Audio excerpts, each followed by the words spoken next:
What's up, good people? Welcome to the show. Today, we're going to be talking about something that I stumbled across on Instagram. A young lady, a lovely young lady. Well, I don't know how old she is, but a lovely young lady. She's a grown woman. Um, Stated that when she rocks her natural 4C hair, from what I understand that it's called, her 4C hair, she gets less likes on her photos. However, when she rocks her straight hair or long braids or whatever the hell, she gets she gets less like when she rocks her natural hair and her braids, or I mean her natural hair, her 4C hair. She gets less likes. She gets more likes when she rocks her straight hair or a wig. A wig or really long braids. That's what they're saying. And you know me, I like to investigate stuff. So we're about to see if there's any validity to that claim. So let's get ready to go. Let's get it.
Peace, folks.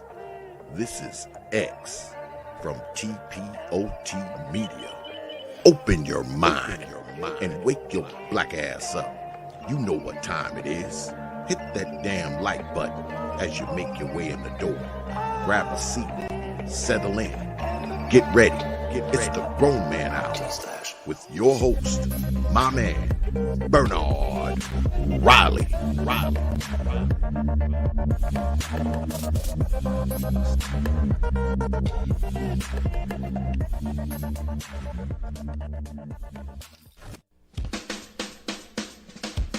Hey, what's up, everybody? This is Mumia Obsidian Ali.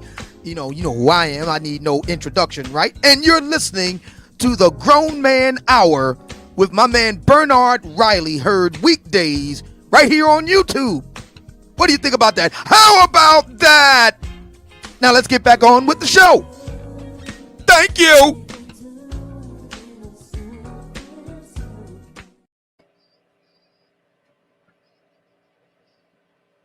All right.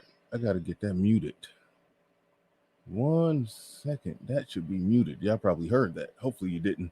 All right. We are in the building. Shout out to everybody in the building. Shout out to the early bird squad, those that make it in bright and early before we even get things started. Shout out to each and every one of you. Hopefully you hit the like button. Shout out to RM. Drop the like right as we're getting this thing going. She says, morning, Bernard Riley in Grown Man Hour chat. And you got the emojis right. You got the little emojis right. You got a melanated icon avatar emoji man with a beard down there. You did good. You had me looking like a Simpsons character. That wasn't cool. I'm glad you got it right. Shout out to T Davis 105 says natural hair all day. I'm with you on that. But they charge us up. They charge us up with not liking the natural hair. That's what they charge us up with. One of the main sticking features with my woman, and she don't even fully understand this, is the fact that she got natural hair. She's a dark-skinned woman who has her natural. I actually just learned the term recently, 4C hair. I would hear it, but I had no idea what that was. She has some natural 4C hair, and I just love running my fingers through it. I do. I like to lay in the bed and massage her scalp and play in her hair. Yeah, I like it. It's refreshing to do that, as opposed to rubbing her head and then feeling, some Carmelo Anthony cornrows underneath a hair hat. That don't feel good. I don't even go crazy about the smell, but I know that's the thing. That's the thing. But we're not getting into that today. That we might get into that, but we not. That's not what we're here to. We're not here to just to beat up on weed. We attack the ideas and not the people. We attack the ideas and not the people. Even though that wouldn't be attacking a particular person, but it would be attacking the idea that it makes sense to do that. But anyway, that's not the point. That's not the point. That's not the point. Make sure y'all hit the like button. Make sure y'all hit the like button. The Rod of God podcast says the good hair debate continues. Body Thug in the building. Theo Waff in the building. Likes versus marriage proposals. They go for the woo. Theo, you got a good one, because I could argue that the attention that they get when they do get when they do strap in the long weave all the way down to their back that they can fling around everywhere, the the likes that they do get, the attention that they do get, is not necessarily the good attention. But we've seen that plenty of times when someone was talking about she was saying the good girl, the pick me girl, the this kind of girl, that kind of girl. She was like, well, they don't get, that as much attention as the chick who's walking around, with her ass out and all of that stuff. They don't get as much attention as her. And I was like, so this is a decent chick, right? You based off your words, this is a decent chick, right? And so you're saying that she has incentive not to be decent because she don't get indecent hoe attention? Her not getting hoe attention is a problem? So yeah, they want more hoe attention. I was planning on doing something on the whole Steph Curry's dad, Dale Curry. I was planning on talking about that. I was going to, smuggle in the conversation about Steph Curry and Aisha Curry, and yeah, that's basically what her complaint and her gripe was, that she didn't get enough hoe attention. She wasn't getting hoe attention, because no doubt that guys are complimenting Aisha Curry, and even if they ain't got the courage to shoot their shot at Steph Curry's wife, they look at her, fondly. They check her out, they look her up and down. She get gazes of attraction, if that's the right term, the right way to phrase that.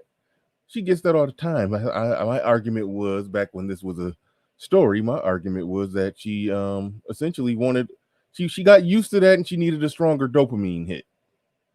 That was essentially my argument. And I stand by that.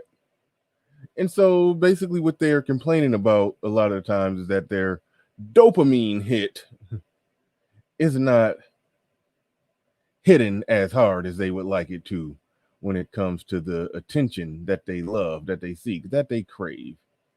It's just not doing for them what they need it to do. And they want more. And I'm going to show a very, very quick video of a chick essentially begging, pleading, pandering for more attention.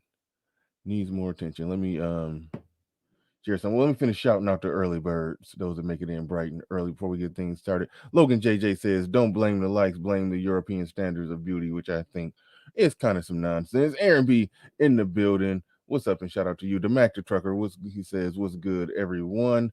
American Negro. Queen Q says, good morning, chat.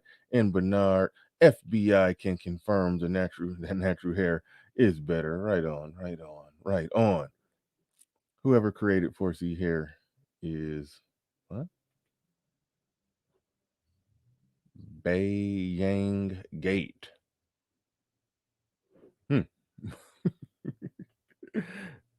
That Bang Yang. That was some funny shit. Like, that was seriously funny, man. That was just beyond the normal standard and requirements of funny. I just couldn't get. I didn't know that song. That song actually existed for a long time, and I had no idea that Bang Yang song. It predated the wigged one, as I call her. It predated her by a long shot. It did. I didn't know that. I was completely unaware of that. When I found out that it went back. Oh, he says, y'all feeling the word. I didn't know. I didn't know. That, but when I heard that song, I saw it on Treat Me She's page. I about died laughing. I about died laughing. Shout out to Aaron B. Shout out to FBI. Shout out to that. Shout out to Janet J. Rocking the fro. Is that you? Is that you with all that damn hair? Or is that a picture of? Nah, I don't think that's you. Confirm if that's you, because if that is you, kudos to you for growing it out rough and tough like that. I like it. I like it. I believe her when I wear natural hair. Some men approach me saying I low maintenance versus straight hair and weave, where I get approached from men of all races. See, now I hear. Okay, let me break down the two parts of what you said. When she says, when I wear natural hair, men approach me saying I'm low maintenance. I don't know what man approaches a woman. Keep in mind, she didn't say it just comes up in casual conversation. She said they approach her saying she's low maintenance.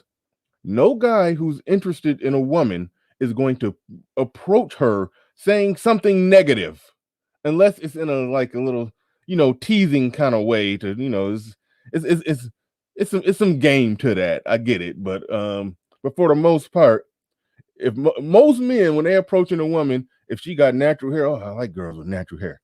She got long hair, ooh, I like long hair. If she got short '90s Holly Berry, ooh, I like short hair like that. That's sexy, you know. So so I don't know what kind of guys are approaching women and saying that. Oh shit, my bad. Yeah, my bad. And yeah, I don't change my ringtone when I buy a phone. Whatever ringtone it come with, that's the one I stick with.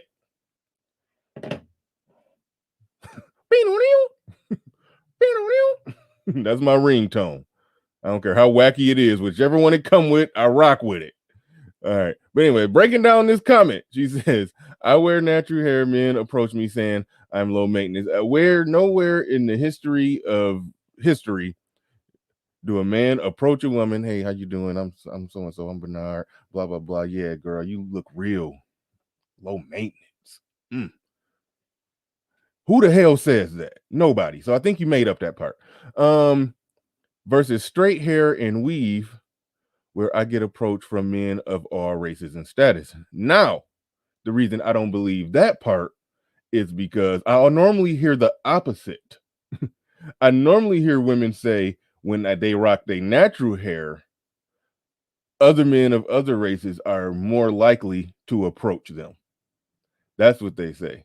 They say when they rock long hair weave down to their ass, they say they get more attention from black men, but that attention is normally nigga attention. Like that's where they get the hey girl, they get that kind of, you know, horn honking attention. The type of attention that they allegedly don't want. You know, that's the type of attention that they get. But normally the argument is when they rock natural hair that it improves the quality of the black men that approach them, but they get approached perhaps less. But when they rock, long, especially if it's some colorful weave down to their ass, they may get approached more. But it's from the quick hit and shoot your shot. Hey, girl, they get that kind of attention that they allegedly don't want, but they can't stop buying the weave. They can't stop buying it, but they get the attention that they don't want. That's normally how that go. Pardon me, madam. You're low maintenance. Yeah, that's why I don't believe it. I don't believe her. We don't believe you. You need more people. Did she confirm whether or not that was her though in that picture? Because I can't tell if that was somebody famous. I wouldn't know. If that was just a random picture of a random model, I wouldn't know.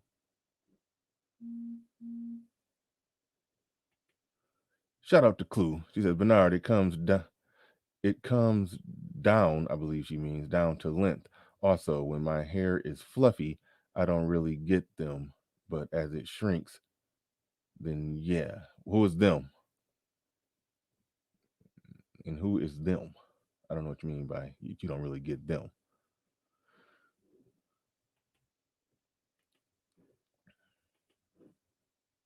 But here is the oh shit, where is that?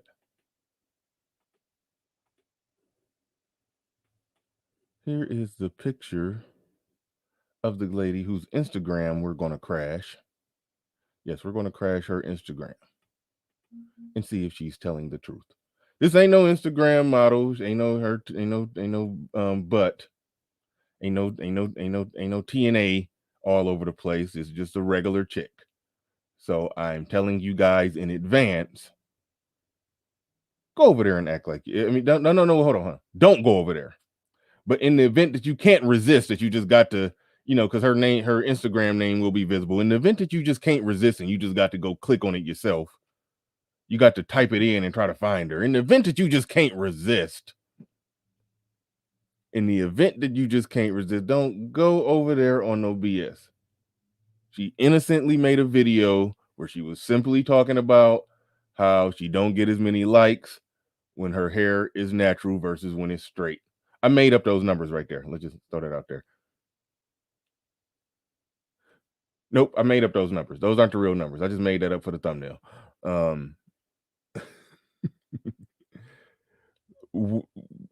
She just innocently made a video that we about to look at, just explaining, just basically emboldening men to like and compliment black women when you see them with natural hair. And she was explaining how when she takes her pictures with her natural hair versus when she got a wig on or some long braids, she says she gets more likes. So we're going to go over there and look and see if that is correct. That is what we're going to do. That is what we're going to do today. But I am telling you Negroes, do not go your black asses over there saying nothing stupid to her. The video ain't even on her Instagram page, I don't think. I think the video is actually on a separate page about something else, and they just tagged her in it. So she ain't making no big political statement. Well, she was, but listen, I'm taking a long time to sit here and say, act like you got some damn sense. Don't go over there on no bull. Wait, hold on, Theo. What you mean natural only? You only mess with blonde Russian chicks. What you talking about? Naturals, you don't care how natural her hair is. If she black and American, she ain't getting on with Theo. So I don't even know why you're fronting, Theo. I don't know why you're fronting. That's a good call, Stoic, saying she's all cap. That's a good call. But before we even get into that, shout out to Leo Anthony. He says, I think black women lack confidence in their own hair because they don't really go nowhere when they're natural. But when their hair done, they always go out. Yep, that's when they want to put in, they want to get their makeup done just right, put on their big earrings, get dressed up, put on their tall heels, and go out on the town doing some stuff. And then when they don't got their weave in their hair, yeah, they put a hat on and they walk around hiding and tucked and like they in disguise. Yeah. But this is why I like a chick like her who does them both well. She pulls off both of those looks really well. So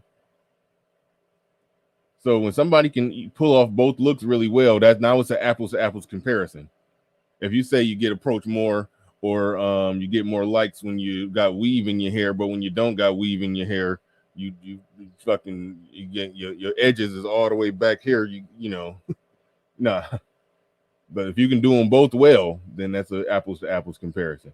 So let's get into that. Let's get into that.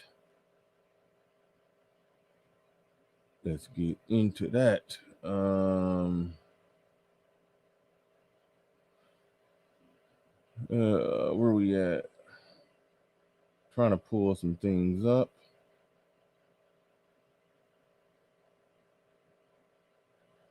trying to pull some things up. So give me one moment. Give me one moment. Hit the like button if you haven't done so already. Make sure you hit the like button as I pull up the video. As I pull up the video, make sure you hit the like button. Let me drop this down. Let me bring up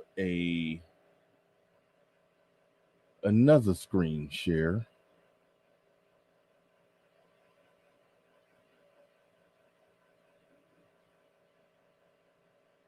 All right. If y'all can read that, she says, when I only get compliments when this isn't even her. This is the person that started out the video. But then she's gonna respond. You're gonna see the chick that was in the thumbnail in a second. She says, when I only get compliments when my hair is in braids or I'm wearing a wig. That's what's being alleged here. That's what's being alleged here. And yeah, I'll be legit hooking up my coffee, putting in my little flavored but sugar-free creamers in here. I mix them. I put like the fake chocolate one and the fake caramel one together, and boom. That's how I do. That's how I do my coffee. That's how I do my coffee. Supposed to already have that ready, but it ain't ready, and it is what it is. But now we about to get into it. We about to play this clip, then we about to really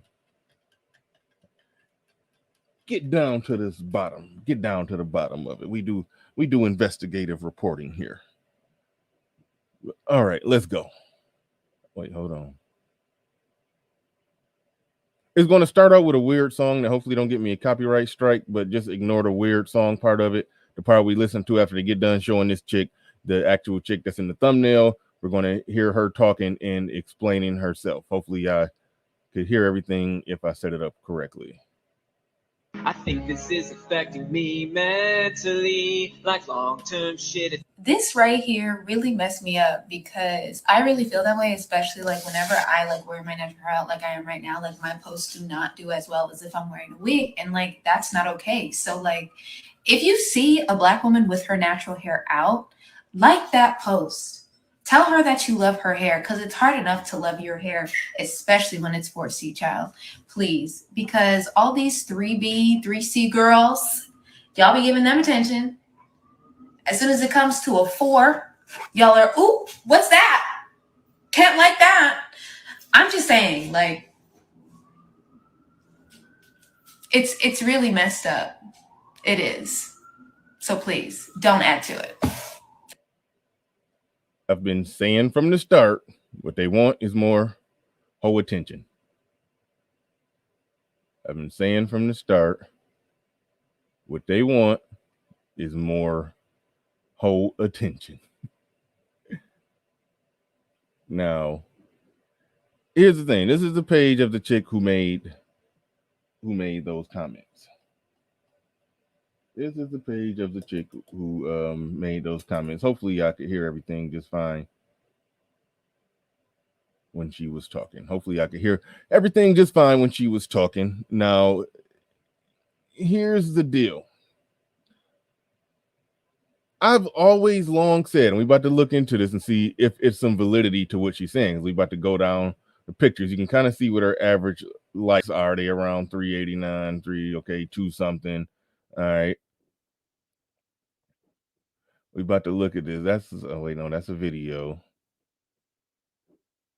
Holy shit, that one got 2,000. She probably bought ads for that one. Anyway, 238, 217. Now, this is one where the hair is straighter. When I saw this, I was like, oh shit, she might be on to something. It's 426 right there, 328. This is, I think, the one I used in the thumbnail. That one is at 216. Right here, 276. I hope y'all can see that while I'm just talking. Shit. Did y'all see that, or do I need to click on it, or do I need to blow it up more? I blew it up even more. Because y'all should be able to see those numbers. Yeah, see, it's 216, 328, 203. But right there with the Kooka Bugs, 472. Right there with the Rockin' Rough and Tough with her Afro Puffs, 977. 521. 1189. Like, this is the picture I use in the thumbnail, 716. When I tell y'all that they go online and make shit up for attention, they make shit up for their narrative, they make shit up for whatever they want to sell, because she is under the delusion or the perception that is some light-skinned girl somewhere with straight hair that got more likes or more guys in her inbox to ignore. She want to be able to ignore more text messages. As they find her, here go on with the curly, straightish, well, curly hair, not quite 4C'd out, but they're not getting more likes. They're not doing anything different or anything better. So she made that whole video based on nothing.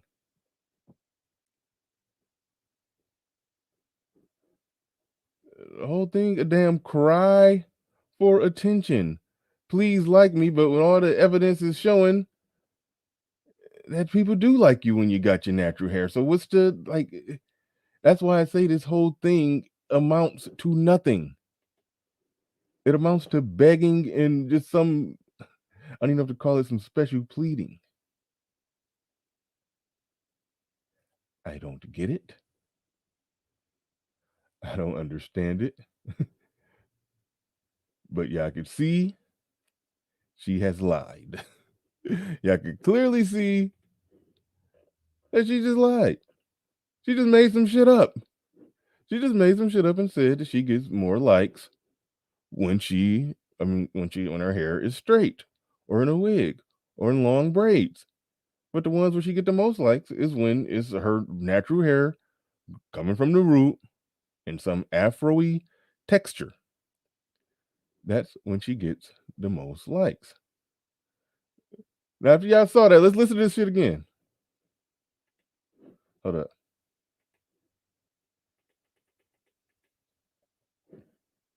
In a wig, and like that's not okay. So like if you see a Black woman with her natural hair out, like that post, tell her that you love her hair, because it's hard enough to love your hair, especially when it's 4C, child, please, because all these 3B 3C girls, y'all be giving them attention. As soon as it comes to a 4, y'all are, ooh, what's that? Can't like that. I'm just saying, like, it's really messed up. It is. So please don't add to it. Thanks. I think I had to push stop right there because I didn't want to get copyright strike because I don't know what this song is. Here really messed me up because I really. But yeah.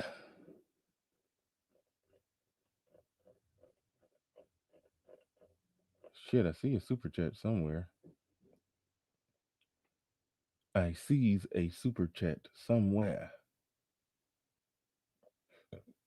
Shout out to dun, dun, dun, dun, dun, dun. Red Sings the Blues in the building. Donation Bernard, I sent you an email about a panel for tomorrow. I want to see if you can come out. I was going to respond to that today. I won't be able to make it. Shout out to you. Appreciate the super chat. Appreciate the super chat. I was going to respond to you after the show. But what's your thoughts on that? What's your thoughts on the length? Length. Really talking about hair length. Anyway, what's your thoughts on the length that they will go to put that out there? To put that out there, even though it's proven not to be true based off her own Instagram. Based off her own Instagram is literally not true. She's literally telling a lie. What is the reason for that? What is your reason? I have my thoughts and my ideas. I'll put the link in the chat a tad bit early on this one. CJNBM says she comparing herself to other women. I really don't think it's nothing wrong with that. Well, big game Orenthal James says gaslighting. I really don't think nothing is exactly wrong with that. It's nothing. You can compare yourself. You can see where you measure up. You know, it's nothing wrong with that. I mean, it's an unhealthy way to go about comparing yourself. I'll say that. I'll say that it's definitely an unhealthy way to do that. That part is true. That part is very true. Shout out to D Rock Den with the $5 super chat. Shout out to D Rock Den with the $5. Appreciate you. And CJ NBM is in the building. What's going on? What's going on? When I said she's comparing herself to other women, what I mean is she's comparing herself to like the IG models, that's always taking like bikini pictures. She's comparing herself to them. And she's thinking that she's not getting as many likes because of the hair, when really it's just because of the dress. Like if she started dressing like them, she'd get more likes. And so it really she wants like all Whole this attention. random sexual attention from men. That's what I said from the start. She want whole attention. Because she's getting plenty of attention, but she's like, they're getting more than me. It must be the hair. When really it's not the hair. It's just if she took more bikini pictures, she'd get those likes too. But then she'd also be getting all those random DMs too. Mm-hmm. Hold up. Damn. Wait a second. Shoot. Okay, never mind. I was looking at something else. I was looking at some investments. I was looking at some stuff. But all right, yeah, no doubt about that. Is they get mad. Well, it's a few things going on. It's a colorism aspect to it. There's a colorism aspect to it because there's some light skinned chicks that got some hair that's similar to her hair. But you don't hear them necessarily saying that making that argument that that when when I rock natural hair, I don't get as many likes. I don't get it. It is a petty plea for attention from the same school of darkism. Like there's no shortage of black men who like black men like black women that can grow their hair from the root. There's no ifs, ands, or buts about that. The guys and even most of the women that I've talked to about this, they have always consistently said is that they get attention more from the guys that they don't want or that they shouldn't deal with when they rocking real long weave. Exactly. And it's just like exactly how much attention do you need? Because you're not going to tell me guys are not approaching her out in the street. So she's getting approached. She's getting guys just trying to talk to her. And because of how she carries herself, there's probably guys out there trying to like really get into a real relationship with her. But it's just like, no matter what it is, it's not enough. I need Ray Ray in them to send me unsolicited D pics. Then she'll feel like then she'll be happy, I guess. I don't know. Right on. Shout out to Clue. Yes, they want the opportunity to reject men. Yes, they want the first right of refusal. They want to be able to reject more men. They get mad because their lighter skinned friend with longer hair. Their perception is that this woman gets to reject more men than me. I need to be able to reject more men. But I guarantee there's no shortage of black men who wouldn't be more than happy to get with a chick that look like her. I ain't gonna say like her because we don't know what she likes. She lying about some BS on the internet, so that's grounds to criticize. But overall, yeah, I'm sure she gets approached a lot, but it's just like it's not enough. Because exactly. I don't get approached as much as Ari or whoever else. So y'all must have some deep seated white supremacy in you because you're not approaching me as much as you approach them. It's just like chill out. Yeah, absolutely. I think Janelle S or somebody or no, not Janelle. Jant J. That's very weirdly worded. says all women can grow hair from the root. Yes, it is true, but it's levels to that shit. So is that her in the Abby, or is that? I don't know. I asked her, she didn't say. She had a previous picture with straight hair before, because she's been in my chat room before. She had a previous picture with straight hair with I believe a weave in her hair. I don't know if it was or wasn't, but no, I don't think that's her. I was about to say, 'cause she look all right. I ain't gonna lie. Yeah, I don't think that's her. I think she changed her avatar for the yeah, she just said no. I think she's changed her avatar for the for the topic. You changed her avatar for the topic. But no, it is something worth pointing out and something worth talking about, how when she said that everybody can grow hair from the root. I do understand that it is extremely challenging if you do have black people hair. I just found out it's called 4C hair, whatever the hell that is. But yeah, it is hard. It's hard to grow it out long like that. Like how the chick in the picture is, or how this chick is. It is actually difficult. It is actually difficult. I can't explain it. It get tangled up. It because I'm trying to. My goal was to grow a long beard, a real long beard, not too long, but if I could do, I don't know if y'all familiar with Stefan Labossiere. I wanted to do something. I wanted to do something like that, but mine just it won't grow like that. So I know it's difficult to actually grow this kind of hair, because from the root, for whatever reason, the hair on my face, it won't grow like that. And so whatever problems I'm having trying to grow a beard, if a lot of them had those same problems trying to grow their hair out, then I can sympathize a little bit. Sympathize. But anyway, I can sympathize a little bit. I got some understanding. You start brushing the little nappy beard, and then you look at the brush and all the hair that is in the brush, because this shit get tangled up and it come out easy. It's a lot of little stuff that I know some of the problems. And yeah, Madman said that's a nutrients problem. Yeah, you gotta have the right product. You gotta have the right, not chemical, but you gotta put the right mixture of stuff in your hair to get it to. I mean, I think I got the right concoction right now, but you gotta find the right stuff. The stuff that may be good for your beard may not be good for some other guy's beard. So the stuff that may be good for one chick to be able to grow her natural hair out, like the chick in the video, it may not work for some other chick to grow her natural hair out. So they do. It is a tedious task. It is a tedious task. I will give them that. But god damn it, step up to the plate, figure the shit out. Don't just weave it up until you rip off all your edges and looking like a goddamn alien. But anyway, brother Xavier is in the building. Shout out to brother Xavier. Only from TPOT Media. Open your minds. Shout out to Peace. brother Xavier. Peace, brother Bernard. That never gets old, that opening. I think there's a little more to it than that.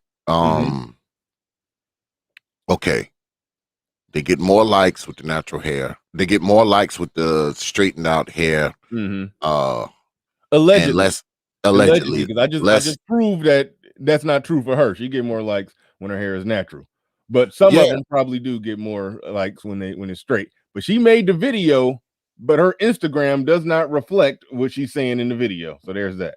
Well, a lot of times these folks just be talking. But we got to think. We're thinking that it's all guys, looking at her stuff. There's probably some women looking at the stuff too. And I'm pretty sure that the women are probably liking the straight weaved out hair more than the natural hair, especially if they're somebody who is a weave queen. If they one of those weave queens, of course, when they see her with the weaved out hair, they're probably more likely to like that. Because I know one thing, a lot of chicks who wear weaves and shit, because my wife's a beautician, all right? And she does all that hair and all that kind of bullshit. A lot of them chicks, their hair don't look like hers. You see all that hair she got on her damn head? Right. Most of them chicks, I'm gonna tell y'all a little secret, but it may not be as much of a secret. A lot of those chicks, man, are bald underneath those weaves and wigs, brothers. Let me repeat that. They are bald beneath the weave and wig. How bald? You mean like bowling ball. Bowling ball. So you don't mean short hair. You mean more like Bald. wait, hold on. I can where's They my be having them struggle braids underneath. so you mean more like this.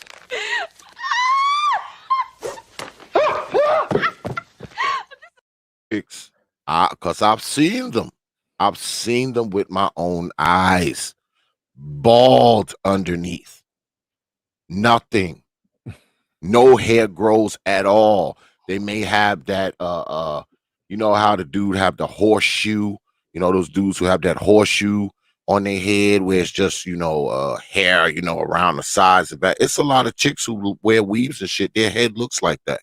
Some of their heads are completely bald from all the shit they've been doing to it all their lives.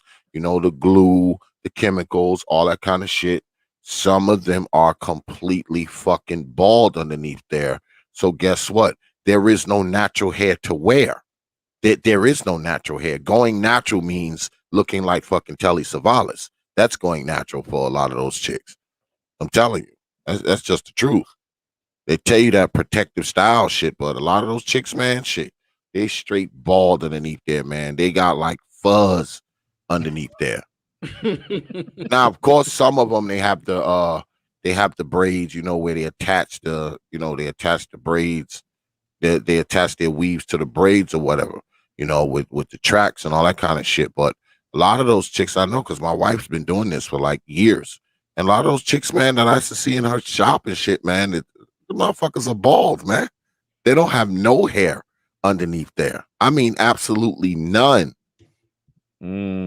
Absolutely none. I'm telling you, a lot of them are BALD. Nothing. They can't go natural. They can't do it because going natural is Telly Savalas. They got the Kojak.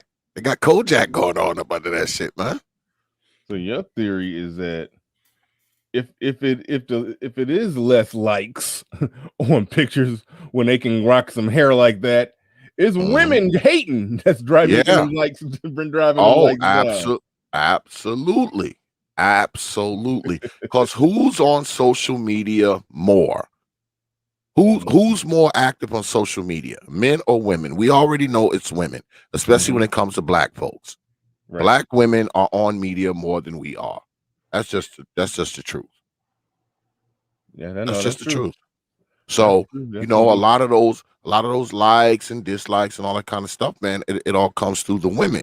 So if you got a woman who's got a bald ass, a bowling ball of her own, of course she's not gonna like your natural afro. You got a head full of afro hair. She's not gonna like that because that's some shit she'll never have. All right, but she can have that wig and that weave though. She can have that, so she identifies with that. She identifies with that. She can't identify with all that natural hair coming out of her head, and she ain't seen a sprig of damn hair in her head in 5-10 years. She can't identify with that.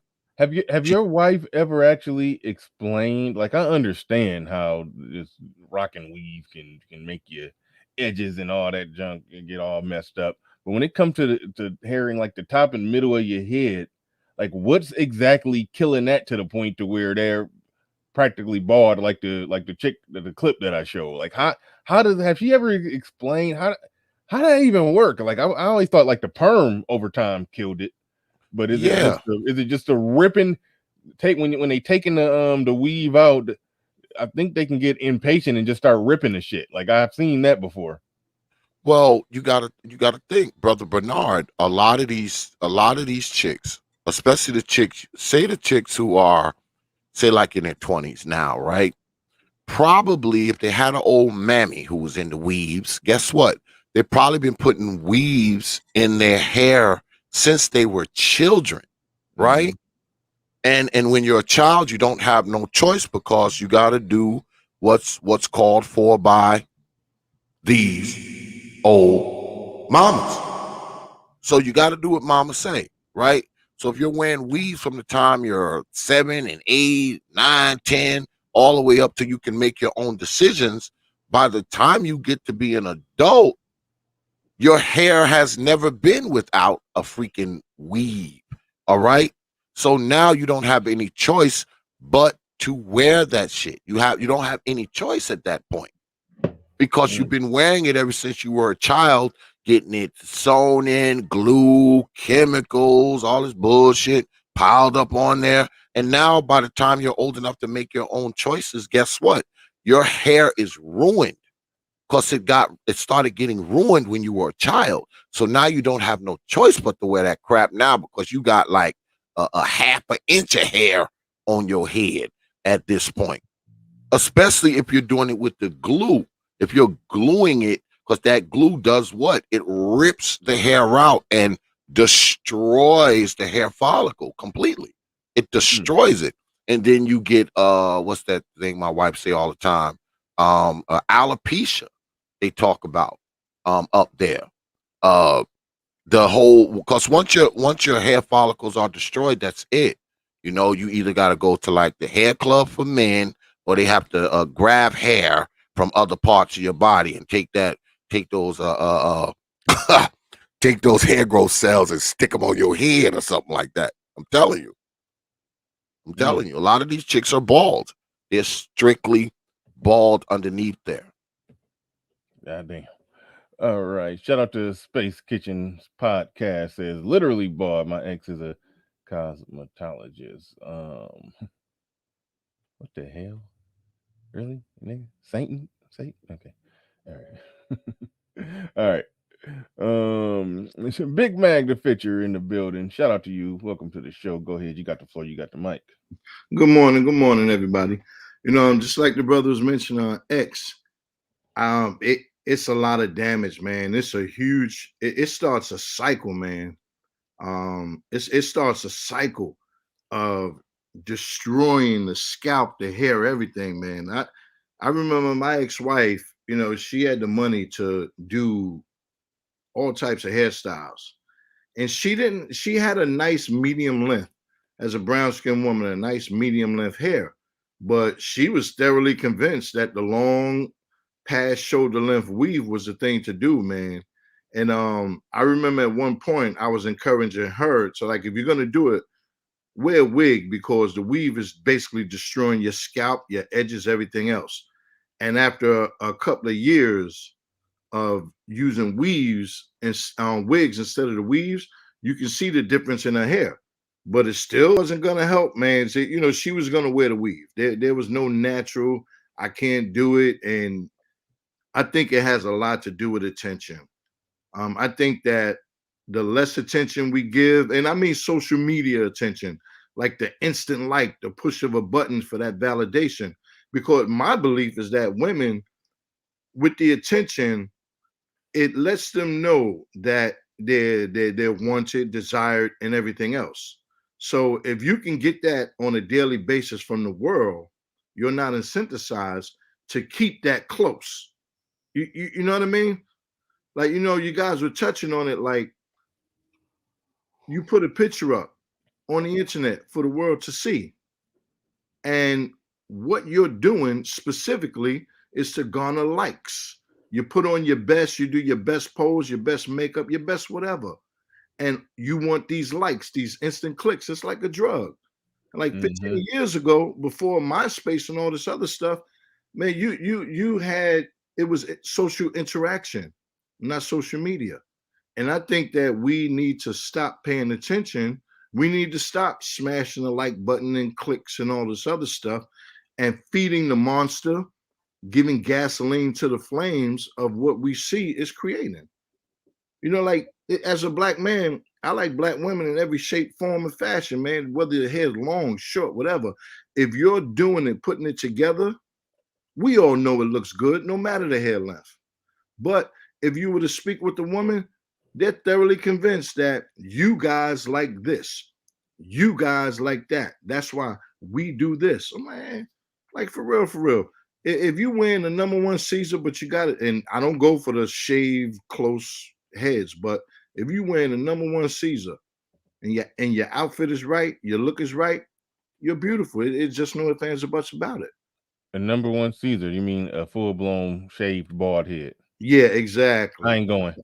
I mean, yeah, no, that's not my That is not my preference, but I've seen women wearing it and it looks good, but it's not me, it's nothing I would go for. But there is someone for, some dudes like that.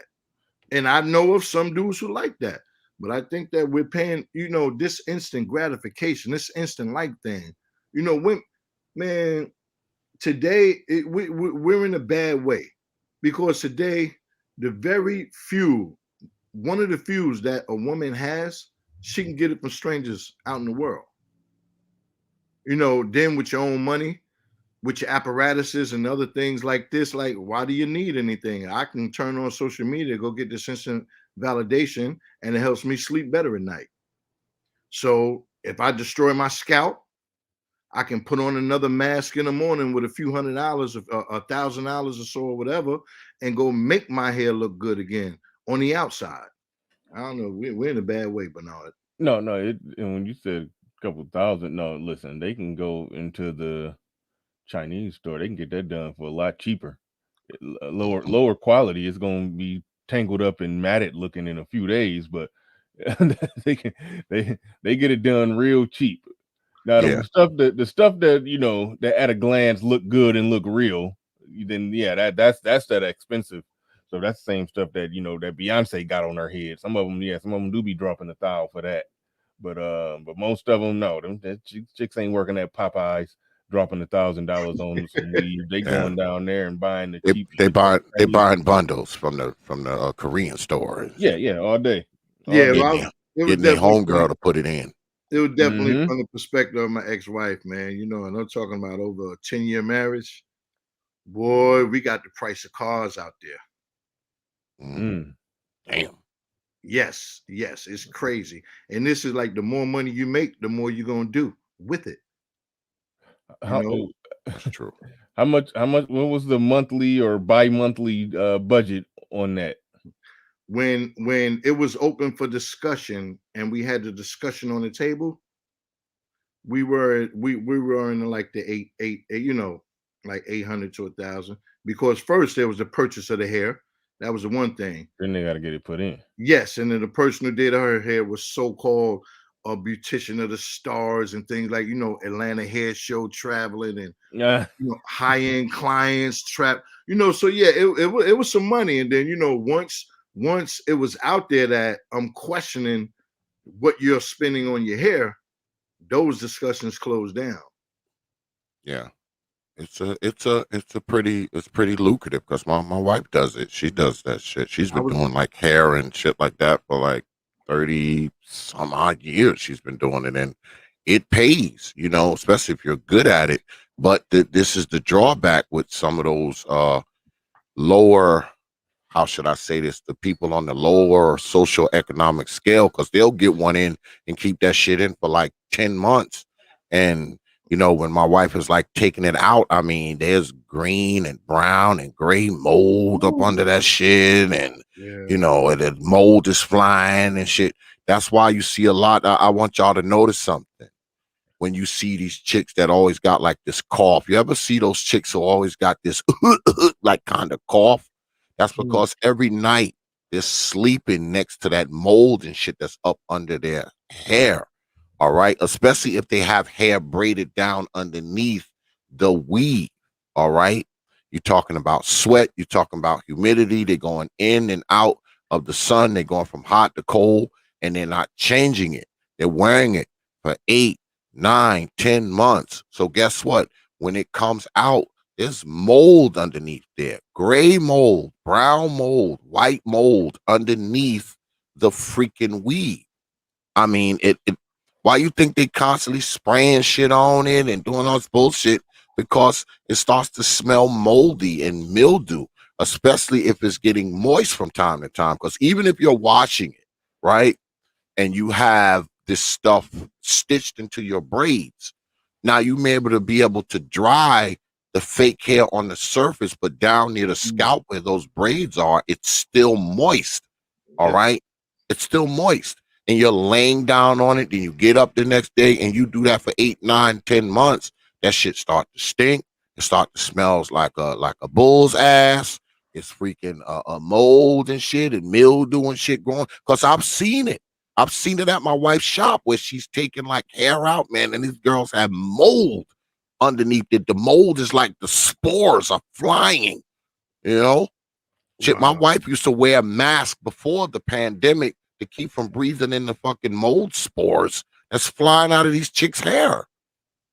Wow, that's crazy, man. I had some last week.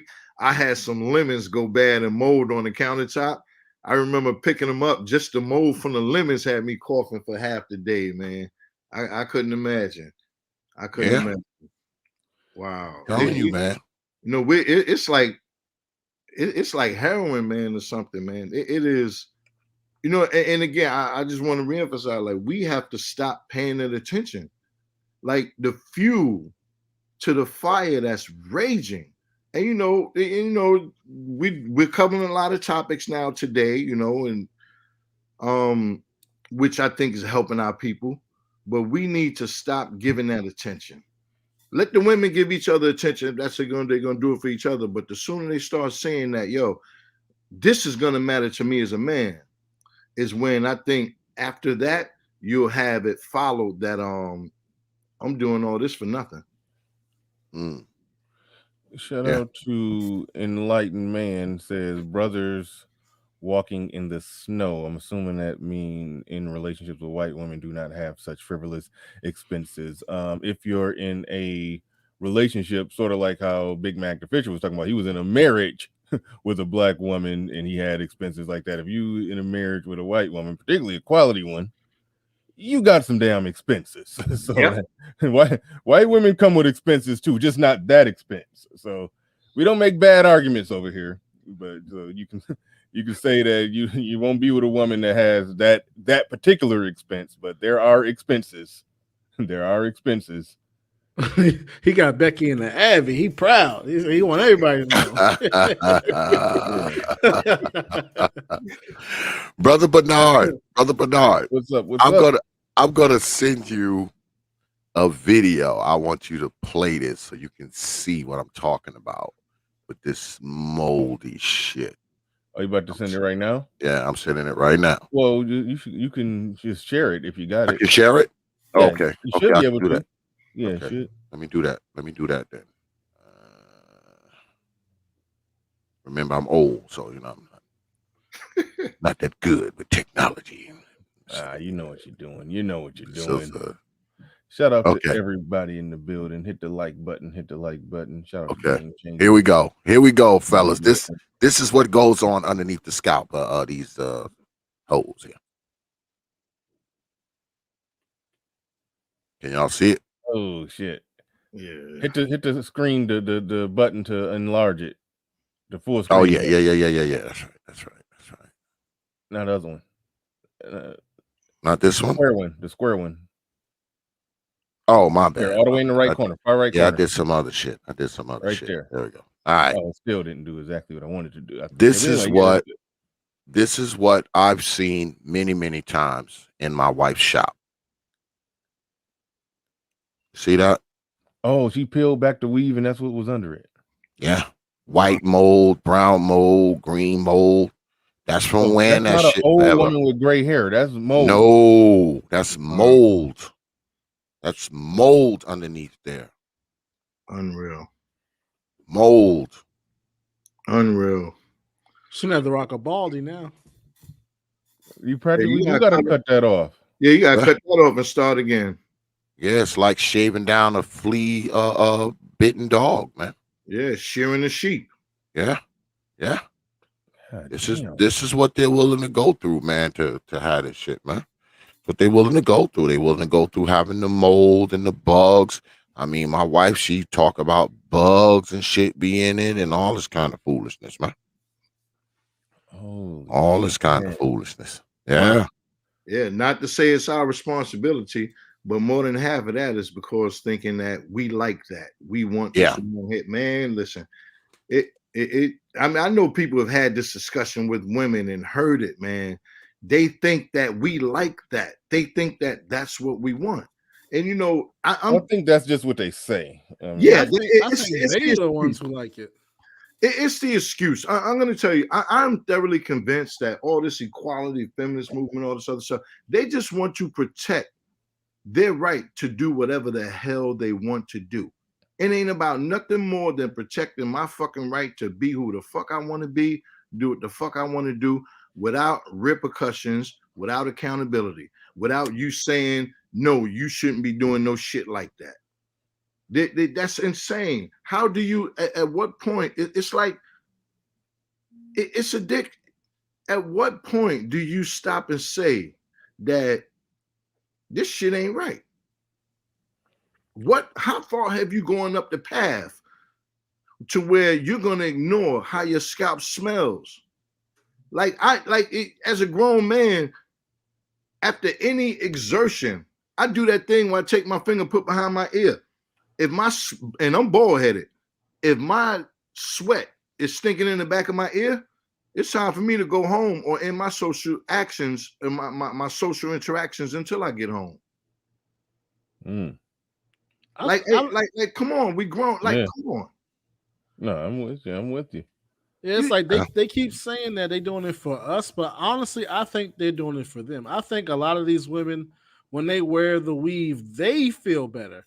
Like a lot of times you see chicks, they got their natural hair. It's not even done. They go out, they got on the baggy sweatpants or whatever. But when they get that weave in, she got to get a whole new outfit. And she feels like she's a brand new woman.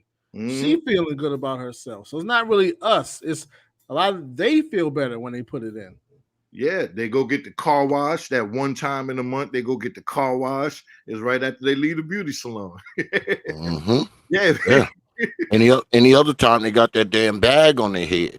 Because see that bag is also, it's sort of like I equate it to an ostrich putting his head in the sand. He considers that hiding when he puts his head, even though he got this big ass body sticking out of the ground. He think he's hiding when he's got his head into the ground. And I think that bag serves as that device where they put that bag on, they're hiding. All right. That's them with their head in the sand. No one can see me, because I got this bag on now. I'm invisible. But, they will take their head out of the sand. They will show you that hair when that hair freshly done. The reason why they have those bags on is because that damn hair ain't done. That weave ain't done. That weave ain't fresh, because trust me, when that weave is fresh, they want to show it to the world. They patent it all day long. You just stand there sometime. You go to a fast food restaurant. They just standing in there patting. I'm like, Jesus Christ, this girl's going to knock her damn a brain to the other side because they constantly patent it all day long. They always got to flip it. And Yep. Always flinging it and flopping it like they goddamn Brooke Shields or freaking Kathy Ireland or some freaking body. I mean, this is the craziest of things, man. It's crazy.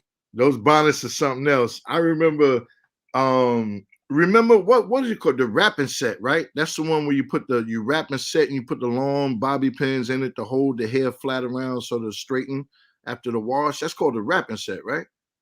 But anyway, I remember when women used to walk around with that outside. And that was like, wow, why are you doing? Why don't you let the hair out and blah, blah, blah. I mean, I'm in New York, so you would see that a lot. And at this time, this is back in the day when I was living in uptown going to school in Manhattan. You had where they would wear I think it's called the wrapping set. They would wash the hair, get it pressed or dried or whatever, and they would brush it around the head and put the long bobby pins in it so that they can take it and comb it out later on that night or something like that. And I remember that. They would, but the thing is, they would keep it in for like a couple of days. You're supposed to just have it in for a few hours. They wear that shit like 3 days until they you wear it when you're about to go out. So like Friday morning, the wrapping set store, the beauty shop would open at 6 a.m. I remember going to work, man. I had to be to work at 6. You have them lined up outside, and they was getting these washing sets to wear for the weekend or whatever. But yes, they were doing, man. You would see them starting at Tuesdays, Wednesdays, people walking around with it, unless they had to do something like go to work or whatever. But yeah, man, there used to be complaints about that, but what we have now is crazy. Yeah, it's an epidemic, man, and the sad thing is that they're passing it down to the young girls. That's you're an adult, do whatever the hell you want to do. You want to wear a weave for 13 months, and when they peel it back, it looked like an ant farm with all this kind of nonsense crawling in it. That's fine. You're an adult. All right. You're an adult. But when you pass it down to the children and you make these little girls think that this is necessary to look nice, that this is necessary to be accepted, this is necessary to fit in, I think that's where the problems start.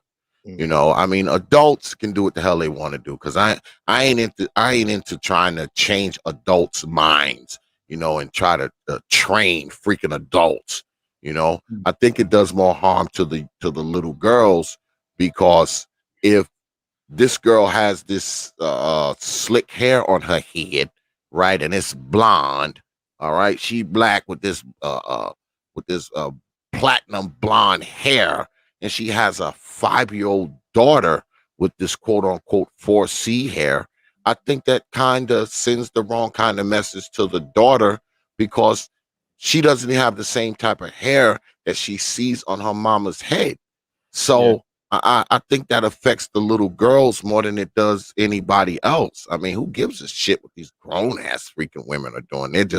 It's something mental with them, why they always got to have this crap on their head. But they also pass that message and indoctrinate it down to the younger little girls and screw them up. And now they wearing weave from the time they 5 all the way up to the time they 20. All right. Getting glue and chemicals and all this kind of crap in their damn head. So now they 20 years old with a damn bowling ball up there. Now they don't even have the opportunity to wear their natural hair on their head. Why? Because the hair was being so slowly destroyed from the time they were 5 years old. 15 years later, there's nothing there to work with, from wearing all these weaves and glue and wigs and this and that and all this kind of gel and smashing it all up against their head. I think it destroys a lot of little girls, man, in the process. Yeah, that's one thing that, and Tommy Sotomayor has been talking about that for a while. How Yeah, the daughter yeah. is, you know, she's seeing how her hair look, but she's seeing her mom with long weave down to her ass. Yeah, that Yeah. do something to the kid. That's why I commend my sister. She actually her daughter is, how old is her daughter? I think her daughter's 12 now. But ever since she was, I mean, I can never even remember a moment. Her daughter got some long, thick, beautiful natural hair, and somewhere in the process of my sister taking care of her daughter's hair, she decided that, I gotta, I got. She basically just chopped her shit off and then just started growing it back from the root. So she, trying to figure out her damn hair. But I mean, I haven't even had a formal conversation with her about that, but I could just look at it and tell that she, somewhere along the way, she figured out what you figured out. And every now and then my sister will put a wig on, but not like the sew on, leave it on for 3 to 6 months type of deal. No, she just might just put on one, take it off here and there. But for the most part, she's rocking natural hair, and I think it's for the reason that you just explained, because you realize that she's not about to be perming her daughter hair. She's not about to get her daughter hooked on weaves and perms and all of that. So she realized that, okay, I got to go by example with this thing to some degree. So Absolutely, man. At least let the little girls, let them grow up, and if they decide they want to put that crap in their hair, then they're an adult. They're allowed to do whatever they want to do. I just don't think, because man, I know down here, I'm in the South, all right, and you see little girls walking around here, man, that are 7, 8, and 9 with this long ass weaves in their damn head, that long silky yacky in their head, and they're like 9 years old. I'm like, damn, you're ruining this girl. Not only are you probably ruining her hair and scalp, you're ruining her perception of herself as well. Yeah, man. Yeah, real quick, Big Mac, the picture. DT in the building says she looks better on the left. I agree. However, the Western world standard of beauty is sought and liked by women. It's a projection tactic. Absolutely. Clue in the building. He's referring to when we was talking about those bonnets. He says it's a protective hairstyle. Yeah. Oh yeah. They gotta protect you from what? What is it being protected from? That's what I want to know. What, the elements? What is it being? The sun? Oh, get the hell out of here. Yeah, they're their their hair is being stormed like Helm's Deep. They Yeah. they come in they trying to get over the wall and yeah, the beaches of Yeah. Normandy. Yeah, E Yeah. What Taylor are you in there. doing, bro? They need protection. They need protection. E Taylor The- 704 in here says I'm from the what is that, the BX? Anybody know what that is? Bronx. The The Bronx. Bronx. I'm from the Bronx too. That was their doobie rap. At least then they had their real hair. Shout out to you. Yes. Big Mag the Picture, you was trying to jump in there and say something. Yeah, I was gonna say the same thing. I remember Tommy saying that. I think that I have a daughter. Dads most times don't allow that shit. I think dads don't allow their daughters, it's me. It's personal, my personal opinion. Dads don't allow that shit. We don't allow our daughters to be made up to look like anything other than the girls that they are in the different stages of their life. Mhm. And I'm not throwing blame, say, oh, it's all our fault, or we not there. No, I'm not saying that. I'm not saying that. What I'm saying is that, listen, I contend that certain people of these generations behind me and some of my generation just have to die off. I think in Damn. order for us to get better, I don't know how else to say it. How much reaching can you do to fix a problem that personally I may feel is unfixable, but where no one needs help? I mean, it's harsh. I know, whatever, blame me, judge me, whatever the hell it is. But Pookie, Ray Ray's, and his girlfriends, we got to leave them alone. Got to leave them alone, man. I'm a strong believer of improve yourself, and that improves the community. I believe that. So I focus on improving myself, because one thing I do know, you lead by example, right? You lead by example. And again, by us not giving it attention, like, okay, she weaved up, blah, blah, with the eyelashes and all that. Brother, don't even hit the like, no matter how big and fat her butt is.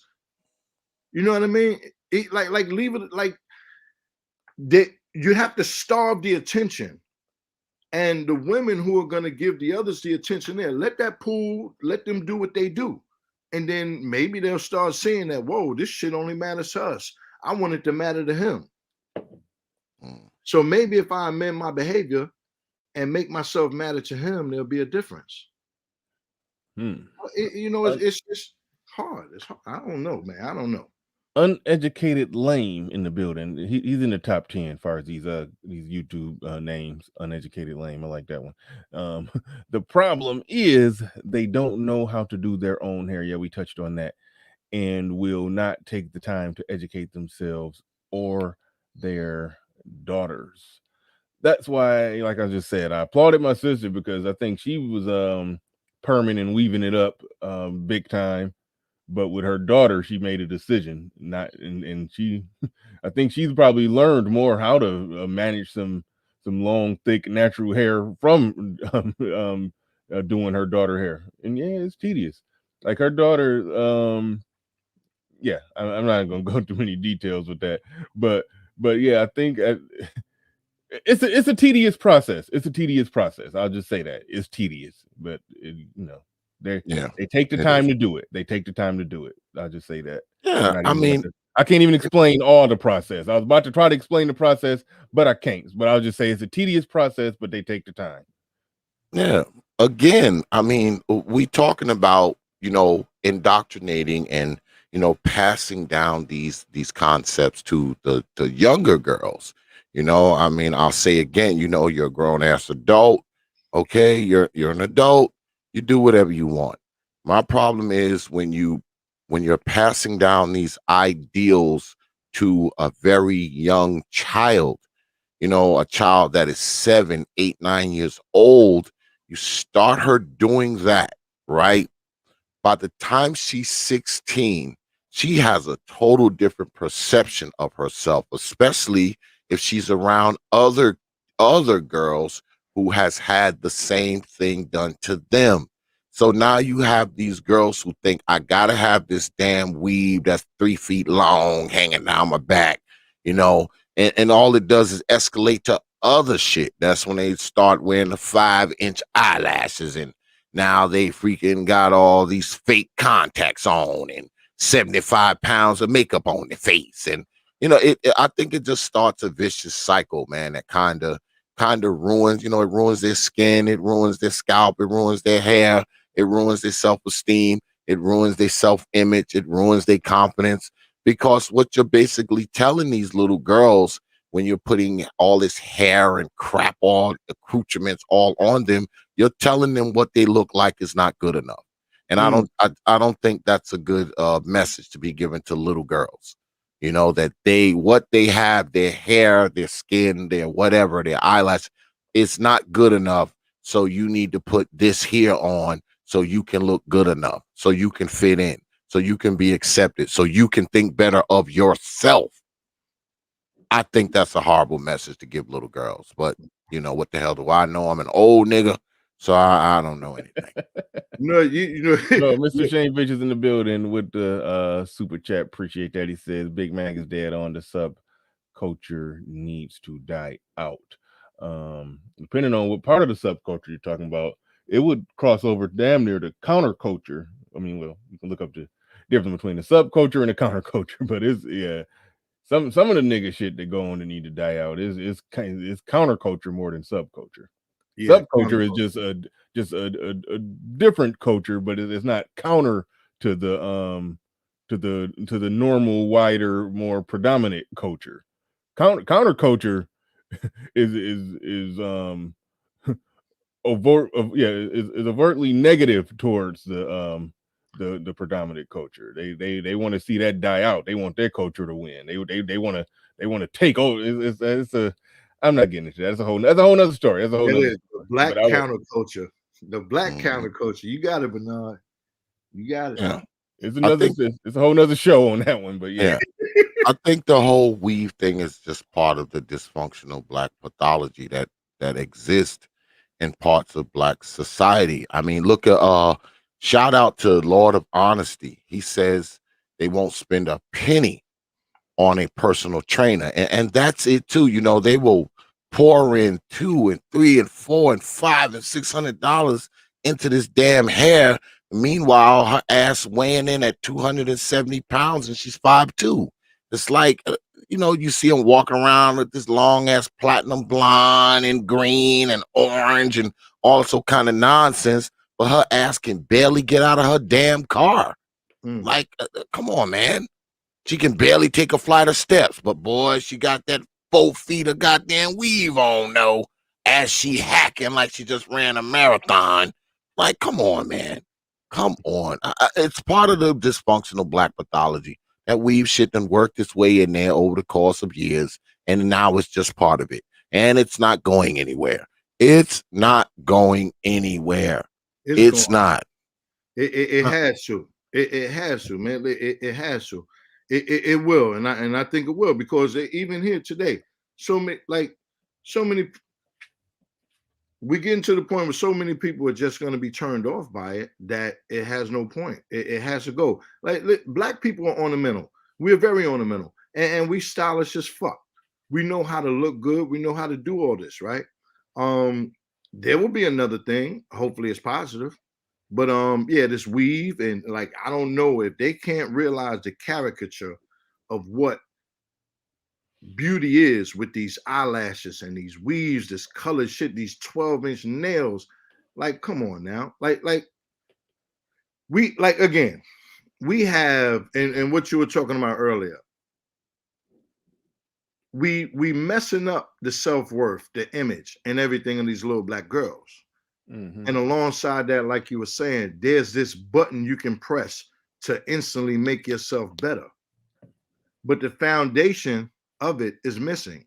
And that has a lot to do with these single parent households. I believe, again, I'm just going to keep saying it. I don't think that fathers allow their daughters to do this shit.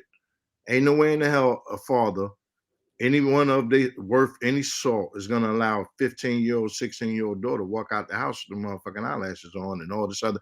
You have some who will allow it, but I don't know, man. If you factor in anybody who's trying to be upwardly mobile, there are certain norms that they adopt. There's certain things, there's certain lanes they're going to be in because they know for the betterment of the family and the individual, certain things have to be in line. And there's nothing wrong with us saying that we want better values and this, that, and the other, no matter where we start the reference point from. But if we don't know that there's better, ain't gonna be no better. So again, like earlier, hey, if people don't want to get the message on one thing, like here's my thing. This is what I believe. If I'm about to walk off a cliff, I don't want a motherfucker whispering, "Yo, Mag, you about to fall off the cliff. Excuse me, bro. Hey, bro, so watch where you're walking." I want somebody, yo, dumbass, you about to fall off the fucking cliff. And if people don't want to hear or they don't want to be yelled at when they're about to fall off a fucking cliff, let them walk. Yeah. Shout out to JB, Jonathan Barronville, in the building with the $50 super chat. Appreciate that.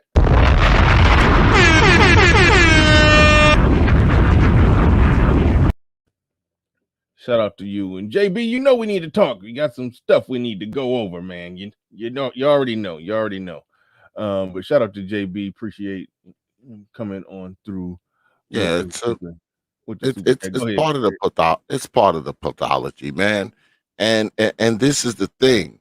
When you have this idea within a population of people, because I think women are wearing this stuff inside of Black society well over 50%. Okay, I would venture to say that. I don't have the facts and the statistics, but I'm pretty sure it's well over 50% of Black women that wear this stuff, right? Comfortably over. Yeah. Like I Absolutely. used to always do like a little periodic, head count, it wasn't scientific, but I would always just randomly walk in the room, look around, and then it used to be like 90%. Yeah, but now it's probably women around 75 right now. Probably around 75. It's actually going down from my observation. 7 out of 10 women choose weed. So when you have the overwhelming majority of people inside of a population doing this particular thing, we can surmise that for some reason this population of women feel the need to have this. This is part of their thing. Okay, this is an accoutrement that they must have, right along with makeup, lipstick, eyelashes, long ass fingernails, fake contacts, and the like. So what we have going on inside of the culture now is that, just being a Black person isn't enough. All right, that's not enough. And when you have the women who have a lot of control over the children, that means they're passing that down either directly or indirectly to the children. They're passing it down to the children. So what they're doing is they're doing a real culture shift. And the brother Big Mag spoke of earlier of people having to die off and we have to let them go. And I think that's the problem, is that, see, with Black people, we're not that many steps removed from dysfunction.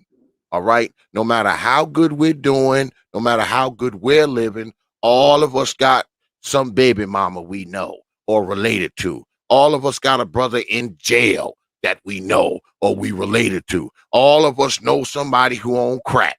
All of us know somebody who got 10 baby mamas. See, we're very close to dysfunction as Black people, even if we're not a dysfunctional Black person. You understand what I'm saying? A lot of us, we're only 1 or 2 steps. They talk about 6 degrees of separation. With a lot of us Black people, it's only 3 degrees. Because even if you're doing well for yourself, you got a brother in jail. You know a baby mama. Your cousin's a baby mama. Your aunt is on crack. Your man is in prison for life. So when you Black, it's hard to get away from that stuff because many of us are tethered to some of these people, to some of these conditions, to some of this dysfunction. And not only that, there's not enough people that are willing to separate, to cut the tether. There's not enough of us willing to do it. Some of us can. It's like a big ass ship, right? And you got it docked, and there's 100 ropes tying it to the dock. If you cut 3 of those ropes, it might shift a little bit, but the boat still isn't going anywhere because there's 97 more ropes holding it. And that's kind of how we are as Black people. You know, you got 100 ropes on the boat.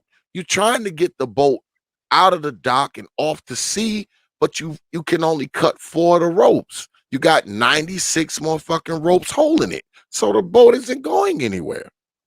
That's kind of where we are, man. You know, not to make a bullshit analogy, but you know, y'all know what I'm saying. The boat's going nowhere. You've only cut like 2 ropes. There's 98 more ropes holding it. And that's kind of where we are as a people, man. Yeah, no, a lot of Black culture, and you know my description of pro-Blacks, and this describes some of them. I'll be a little liberal today and say some of them. But yeah, a lot of what they like to do, they like to, you know, spray perfume or cologne over all the shit in the Black community. All the shit that's making all the stench come up. They don't want to fix it. They don't want it to go away. It ain't no problem. They just want to spray cologne over it and mask the smell and hope that nobody talk about it. That's what a lot of pro-Blacks like to do, and complain about white people. So to fit in with your rope analogy, that ship ain't never leaving. It ain't going nowhere. Because yeah, people actively want to keep it. You keep things exactly where it is. They see no problem with it. They will defend the worst type of behaviors, no matter what that behavior is. They will put on a cape for it. Big Mag the Fisher in the building with the $10 super chat. Appreciate you, brother. We got Snuggles in the building. Says people tended to those situations because of the conditions that were propagated by the system, creating a calculated result, or is it a choice?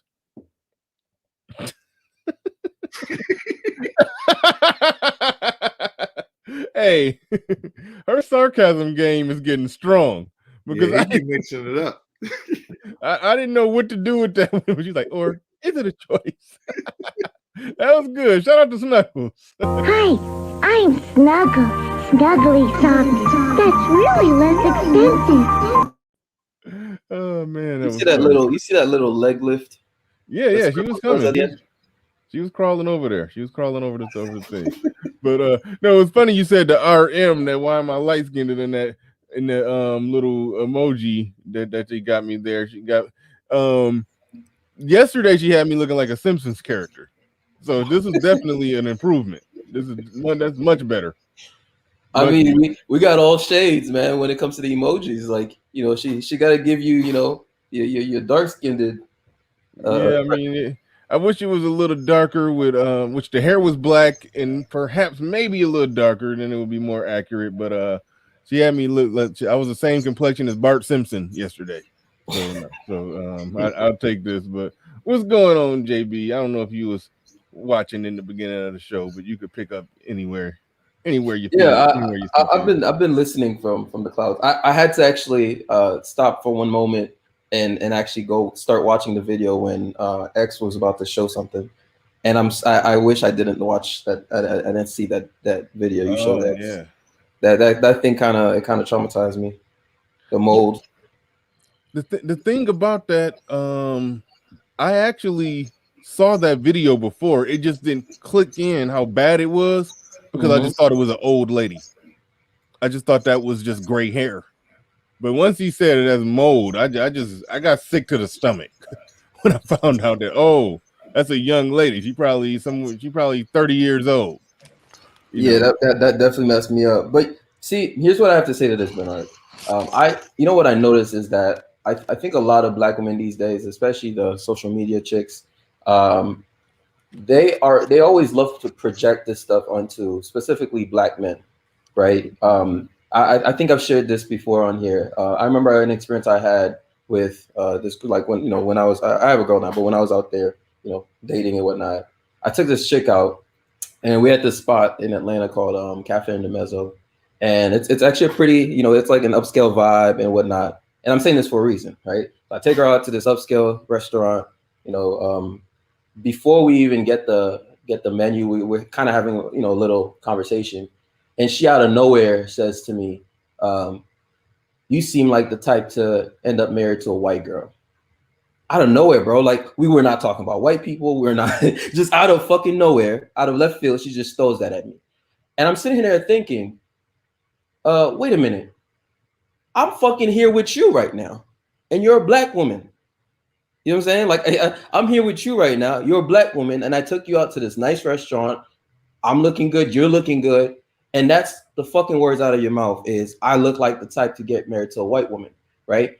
And she did not even realize the issue with this. Like, she completely ruined my appetite when she said this shit. And so I think a lot of these chicks, man, like, they really just project whatever they think, they project that onto you. Like, they want you to believe, they want to say, oh, black men don't like natural hair, black men this, black men that. When the reality is, it's her fucking issue. She's the one who has an issue with, she's the one who's in competition with the white woman. She's the one who's rocking all that fake hair and all this shit. Even my girl right now, I'll say this, like, she's a good girl and whatnot, but my one thing that I have with her is that she does like wearing the fake hair sometimes, right? And I have to keep telling her, like, yo, you look good with your hair, natural, right? I have to keep telling her that, and she still wants to wear the fake hair, right? But yeah, does she rock her natural hair good? Like, I mean, is it long? Does it, like, what you got, like a little Frederick Douglass, like, or is she one of the ones? I mean, she doesn't have super long hair, but yeah, like her hair. I'll text you a pic. I'll show you. I'll send you a picture, Bernard. Okay. Since I'm not gonna post it, I'm not gonna show it on here, but I'll send you a picture so you can see. But I mean, go and drop them receipts, JB. Go on and drop them receipts. Put it. Share the screen. Share the screen. I'm not about to expose my girl, bro. But I'll send you the pictures so you can see. But she has good, good looking natural hair. So it's not like she can't. Her excuse is that it just takes too much work. That's what they all say. Like, she just says it takes too much work to maintain it, blah blah. So she just does that because it's easier. But every now and, like, every time we're going out and whatnot, I have to keep telling her, nah, yeah, I'm not going out with you with your hair looking like that, with the fake hair and shit. And so she in those occasions, she'll actually go and do what she needs to do. But my point is, it's just like, they love projecting that shit onto us. And for me, at this point, it's like, you can't even pay that stuff any mind. You can't pay them any attention, because that's what they're chasing for when they're saying this shit. When they're saying, oh, black men don't like us like this, that's bullshit. I don't know a single black man that's ever said, I prefer these black women with all this fake hair and all this shit. I don't know a single black man who likes the way that shit smells. I don't know. I mean, just all the reasons why we don't actually like that, but they love projecting this shit onto us. They love doing that. And I don't get it. Like, imagine that chick, for example, that who told me this white girl thing. Now, if I go get with a white girl, right? Now, if I go get with a white girl, like, they're gonna say, see what? Nah, you actually pushed me towards her. Because if I take you out on a date and that's the first thing you're telling me, I was not thinking about white women. We were not having a conversation about white people. Like, where did that come from? It comes from your own, whatever's going on in that fucked up head of yours. Because we're not talking about that. So where'd that come from? Right? But they love projecting that onto us. They love doing that. And what does that do? That's a Kevin Samuels acronym. Dudes mentally not listening to what her he had broken it. Kevin loves his acronyms. I'm assuming. I mean, she be in Kevin Samuels' chat. I'm assuming she know what it is. She could spit it right out. Now, if she can't spit it right back out, then she shouldn't have typed it. Well, I'll give my girl some credit though. Like, because when it comes, if she going out to do her own thing, whatever, wear your wig. But for me personally, like, if I'm going out with you, I'm not letting you wear that wig or the wig or the weave. None of that shit. I don't know. Personally, for me, I can't rock with it. Especially if you have good looking natural hair. Like, I don't get it. I don't get it personally. I mean, I get the time thing, but it's like, I don't know. For me, that just seems like an excuse that they love to make. That's just me. Right on. Uneducated lame in the building. He says, I had that said to me so many times. I've gotten that a little bit, not that much, but I have heard something like that, like the assumption you probably date white girls. I have heard somebody. I mean, a chick has said that to me, but anyway. He says, I didn't want to make a liar out of them, so I meant you didn't want to make a liar out of them. That's funny. That's funny. Shout out to you. Appreciate the super chat. He says, I didn't want to make a liar out of her, so I married a white woman. Goddamn. Denial. Bernard, would I be? I mean, would it be fucked up of me if I told you I actually had the same thought? Like, I actually had the same thought. I basically told myself, no cap. I told myself, I should probably go out and actually marry a white girl just so I could make all the shit that chicks like that tell me, so that she can actually have have something to talk about. Because it seems that y'all love projecting this shit onto us, and it's funny because why did she project that onto me? Why? It's not because I mean, yeah, I get it. Like, I'm actually a nerd, but I don't function like a nerd. You know what I'm saying? Like, it's not. I don't function like the stereotype of a nerd. You know what I'm saying? Like, so is it because of my profession? Is it because of like why do you project that onto me?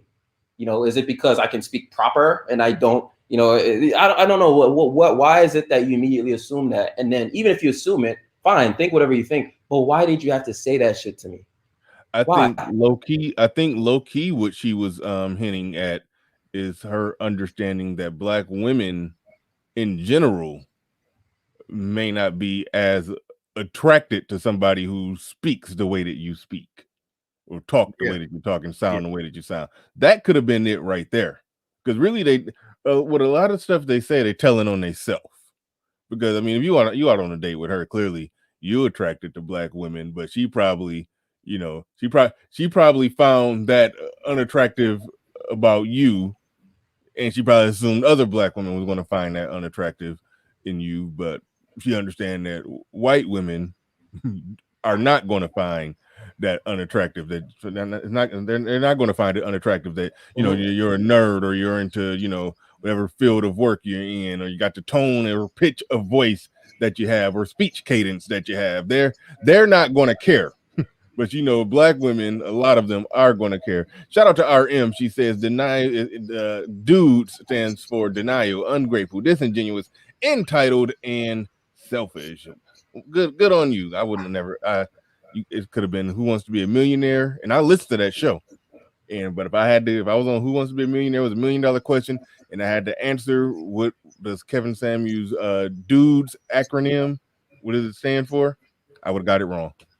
I would have definitely got it wrong, and I watched that whole damn show. So good on you for remembering that one. But the crazy thing, Bernard, the crazy thing is, I literally prefer black women, and I think that's most black men I know, even the more successful black men I know. Like, so it's like every time they say this shit, it's like, where are you guys getting this shit from? Because I prefer black women. So if you were to see me with a white woman, if I were to end up marrying a white woman or any other race of women, it would probably be because either it just so happened that we met at the right time, whatever, or I just got a better deal from them.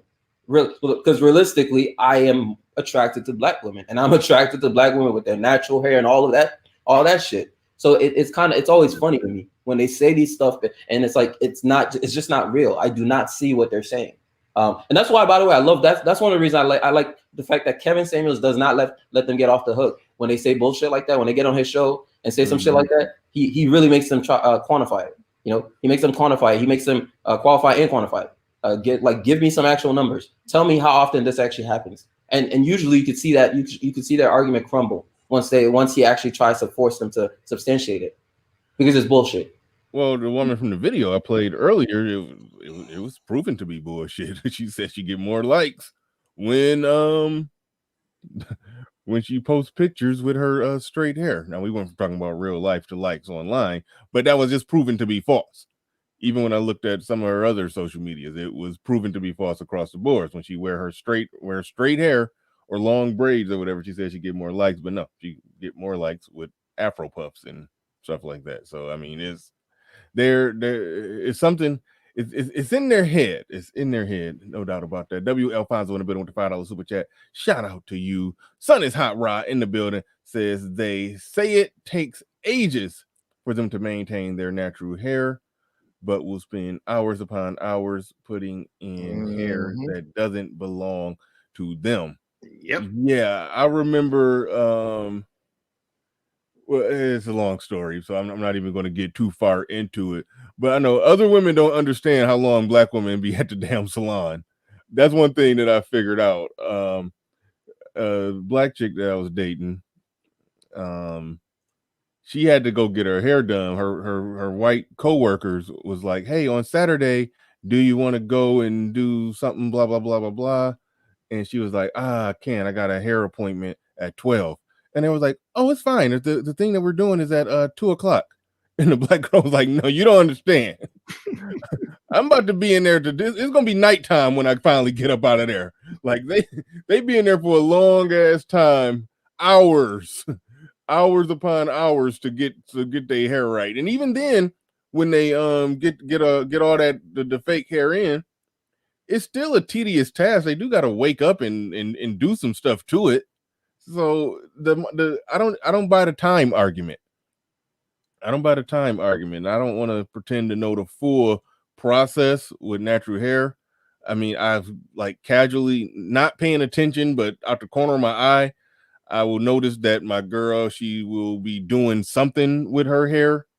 You know, like she'll get out the shower after she wash her hair, and she got some rituals and routines that she just do on autopilot while she doing other stuff. And then it's okay and ready to go. You know, but she don't straighten it. I mean, look, I drop receipts on my Instagram, but you know, so you can see my woman dark skinned it with natural hair, and she take care of it. It's just a process that she do on autopilot, and it's could be a little tedious. I barely pay attention to it, but she just do it on autopilot. I remember I heard somebody asked her, is it hard for her to keep her hair looking the way it looked? And then, you know, she was like, she said, it's not hard for me. You know, she just explained it like that. But hey, I don't know. I don't pretend to know all the fine details of it.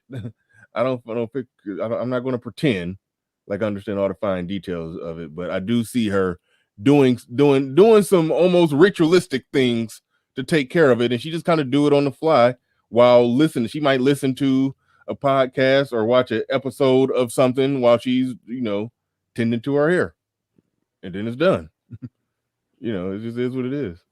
So that, I don't buy the time thing, or it's too much to manage or too much to take care of. But bruh, all right, quit spamming it out. I'll let you rock. We gonna go ahead and get rid of. Okay, what on webcam? No, that's like multiple. That's multiple accounts. Every time you hide this one, another one shows up. It's somebody with too much time on their hands. You have been blocked. All right. You know, but no, I wanted to say, you know, I remember certain people being told, like, and this to the young brother there. I didn't see the name, sorry, but it's Jonathan. Hey, Jonathan. Yeah, I remember as a younger person, I would hear other people calling other people saying something like, "Oh, you trying to act white, or you think you white."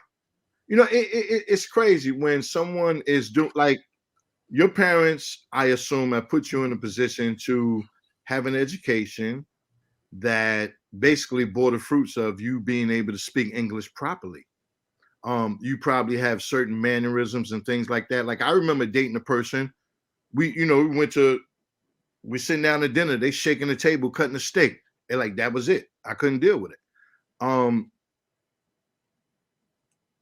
It's okay with where and what you are, because basically, you know, you have improved yourself, or you know, there's a certain standard to you that you are where you are.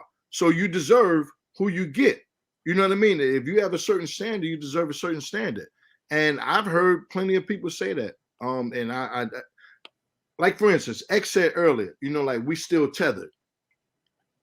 I grew up in the area in New York, in Queens, Far Rockaway, actually, where the white people, the lowly white people, I'll say, the regular white people, man, they cut them, they push them afloat. They ain't got shit to do with them. They ain't got shit to do with their hood stuff. I remember my aunt saying to me all my life that it's white niggas, you know. Sorry if I'm being too graphic. They're from Alabama. The town they grew up in, the poor side was, oh, good Lord. Those are the white people I'm scared of, them poor whites. You know, hey, you know, bro, dude, I have a belief that a husband does not have to have game. A husband just has to be a husband. Like a person who's going to do the right thing, be the right man, who desires a family, a wife, and all that other stuff. Hey, you ain't got to be this slick dude, whatever have you. You know what I mean? And I think that used to be the case. That might not be true right now. Well, yeah, it's not, because we're in a dating culture. Everything is about dating instead of marriage. So if you desire to be a husband, I mean, I think that a person doesn't need game. They just need to prove themselves that they're an earner, they're a leader, they're balanced, they're even killed, and they know how to run a household. You know, and a wife produces themselves. A wife is a wife, a husband is a husband. But if we out here dating, all we're gonna do is put holes in our ship, so to speak. See, the difference is though, in it's only in our community, in the black community, where you see our women. So the white version of the quote unquote nigga that you're talking about, you're correct, but you don't see, you don't see white women, you know what I'm saying, like running to go get those guys. You know what I'm saying? Like in our community, black women seem to have a deep attraction for Pookie, right? Or at least the guy that can make them, that the guy that gives them the feeling that he's a Pookie, even if he's not, even if he's not, the guy that gives them the feeling that he's a Pookie, they seem to have a deep attraction for him, right? And when you're not him, when you're not Pookie, when you're not essentially destroying your community, okay, so suddenly it's like, let me project some bullshit onto you, you Yeah. know. Yeah, And well, that's always been interesting to me. That's always been interesting to me. well, I got my buddy Chris, right? He's actually a real bona fide, let's just say, street nigga. Okay. And I remember when we were younger, we used to go to these house parties and whatnot. And a lot of times, like, the chicks would show him a whole lot of attention. Meanwhile, for me, I wasn't getting as much attention as he was. Let me just put it like that, because I'm not a street dude. I'm not a cornball, but I'm also not a street dude. And I remember he said this to me himself. He said, "Man, these chicks should be looking at you." He said that to me himself. I didn't say that. He said that to me himself. He's like, "Man, these chicks are so such chicken heads. They should be looking at you, and they show me more love, bro." So that just shows you where the mindset of our women are. And so yeah, like it's. I think that's something that is very specific to the black community, and it's very unfortunate. Even if you look at Hispanics, any other group that's I would say is close to us, socioeconomically, whatever, they don't behave like us. You know what I'm saying? They don't behave like us. They don't glorify the bullshit, and they just don't.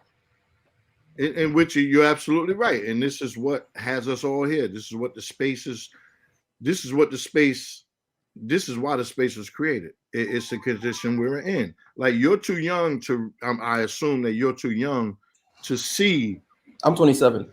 Okay, right. You're too young to see the flip over of what has happened. Like, I think that the black men, when they've had their time in the 80s, early 90s, 70s, or whatever have you, and now it's the women having their time. I think that's what's going on. They've been emboldened to be whoever the heck they want to be. It's instant gratification.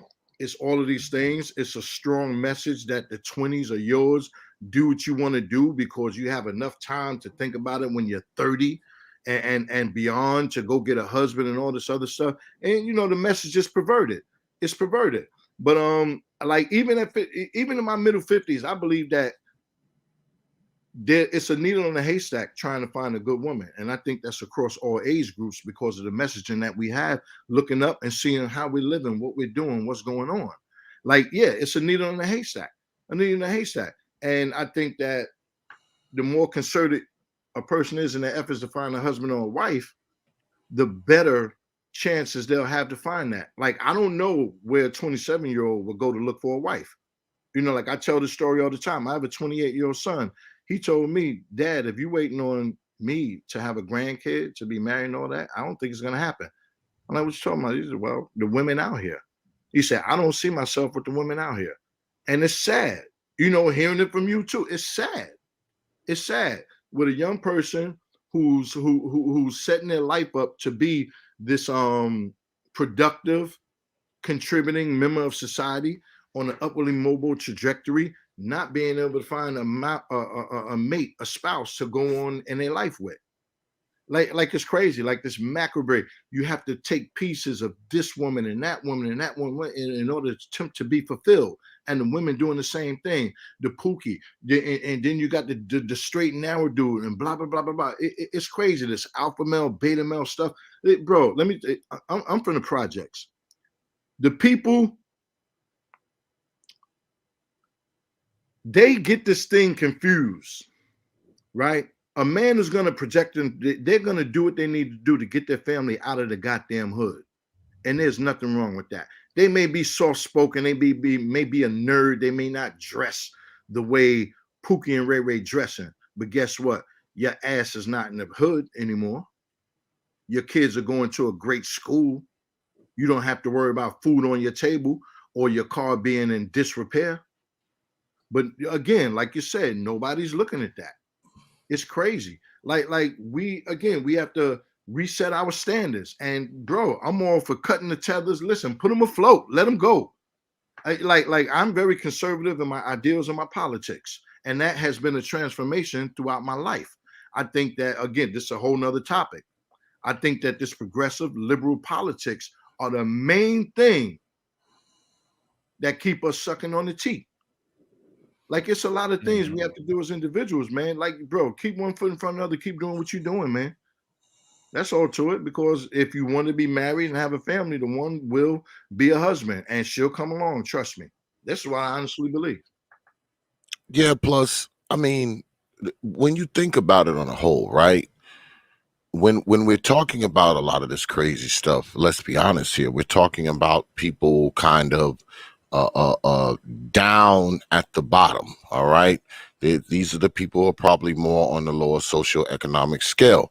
And that's the thing. We get up here on YouTube and all these other mediums, and we talk about a lot of this dysfunctional stuff. And we talk about the hood and the ghetto and all that kind of stuff, and who needs to get away with it, get away from it, and who should come back to it, and, you know, who should invest in it and all this kind of nonsense. But what we don't understand is that most Black folks are not living in the ghetto. Most Black folks don't live in the hood. Most Black folks are not living in poverty. That is a sliver or a slice or a percentage of Black people, because I think the last time I checked, the poverty stats was like 22%, right? So if you got 22% of Black people living in poverty, that means another 78% is not. So if you got more than 70%, almost 80% of Black people who are not living in poverty, we, the ones who are living in the hood, when they leave, they're doing the exact same thing that the other 70% has already done. They're coming out of a situation where most Black people aren't even in. So, you know, people make this big thing out of, oh man, you know, it's the hood and y'all want to get out the hood and y'all don't want to be involved with the hood and this and that. The hood is a very small part of Black society, because some people would lead you to believe that all of Black society is the freaking hood. All of Black society is the ghetto. All of Black society is the projects. And that's just not true. The majority of Black people do not live under those conditions.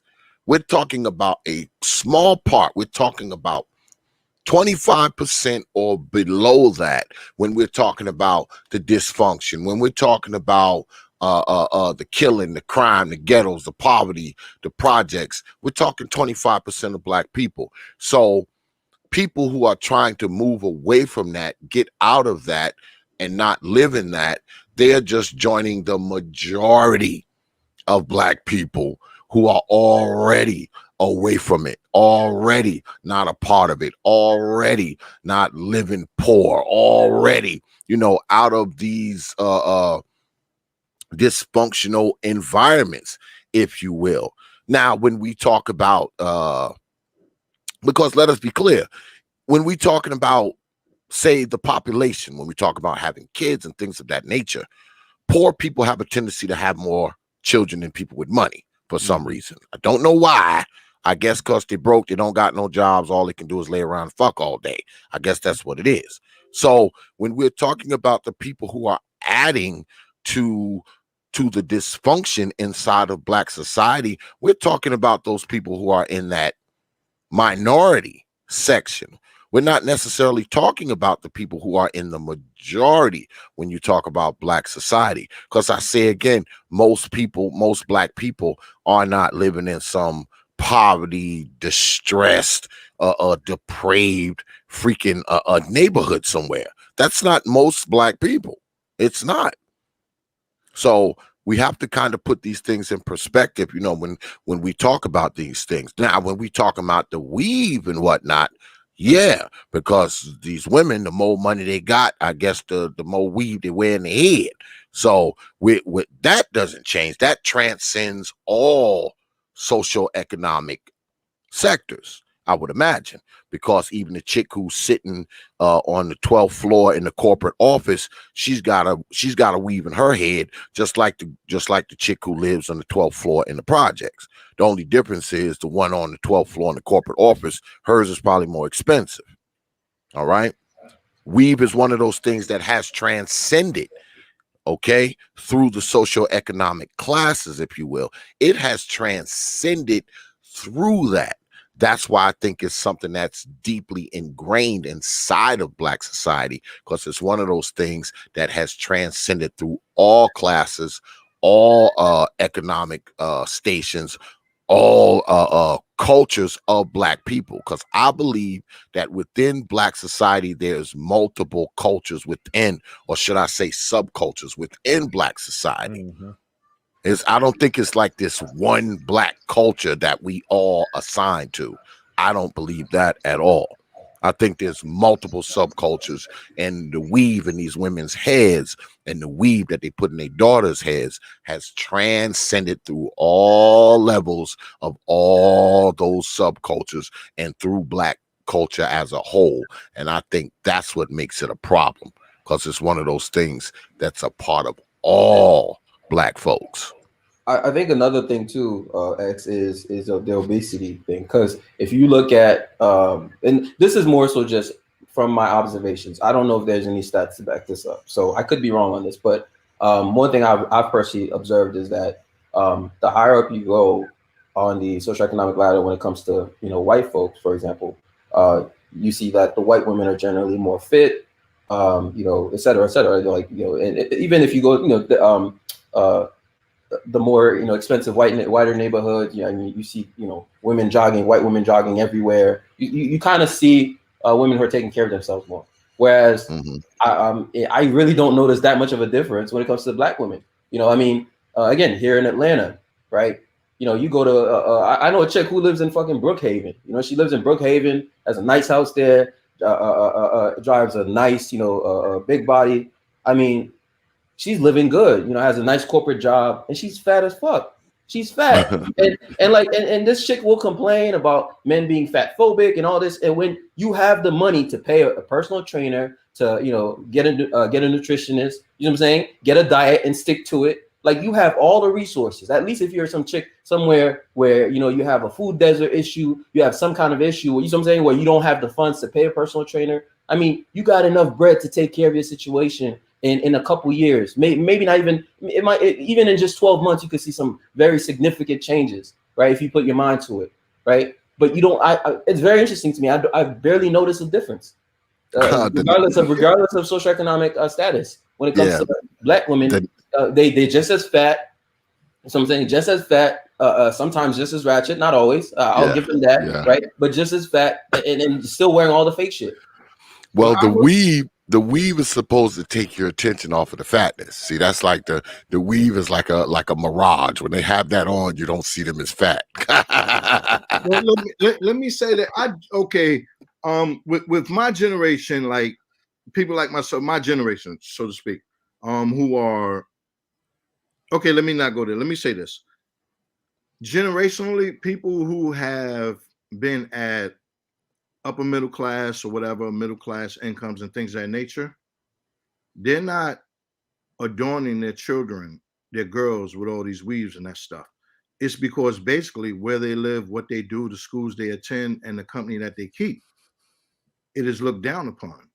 So you're not going to find upper middle class households putting weaves in their kids, even though those weaves transcend different cultures.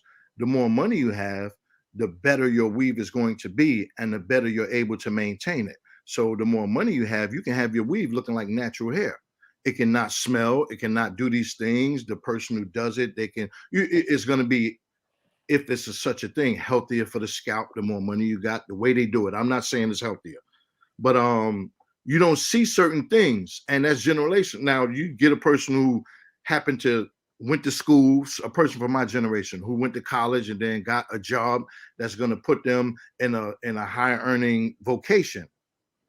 Yeah, their family generationally or through their upbringing, they haven't formed the habits, the healthier habits that you see people who don't have the economic strains have. So if your parents were fit, if your parents were professional, if your parents lived in a certain neighborhood, it's more than likely you're not going to be a fat person. You're going to pick up the habits of your parents. You're going to live the way your parents taught you how to live. Yeah, everybody's not lumped into the same thing. You're absolutely right. But something was said earlier, Bernard, I think there's a counterculture and people just like this whole big brash, because you're right, X. Like I was looking at this video of these young black girls in the airport tearing it apart. They didn't look like some poor hood rats. Yeah. They didn't look like poor hood rats. They look like they're just emboldening to express any anger that they want to express. They look like they've been emboldened to just be whoever the hell they want to be, and who the hell cares?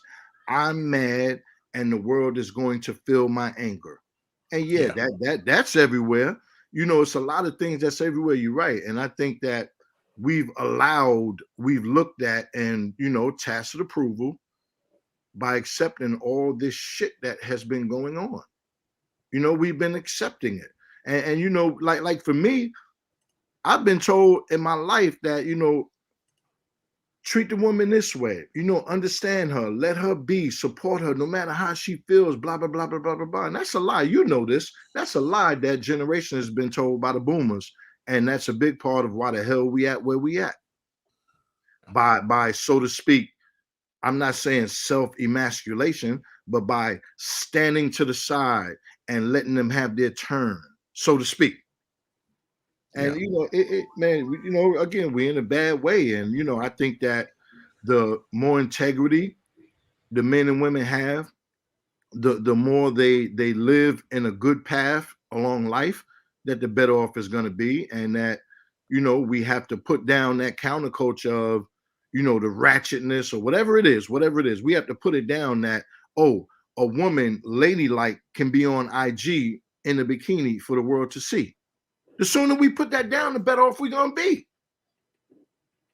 It's not proper. Think about it.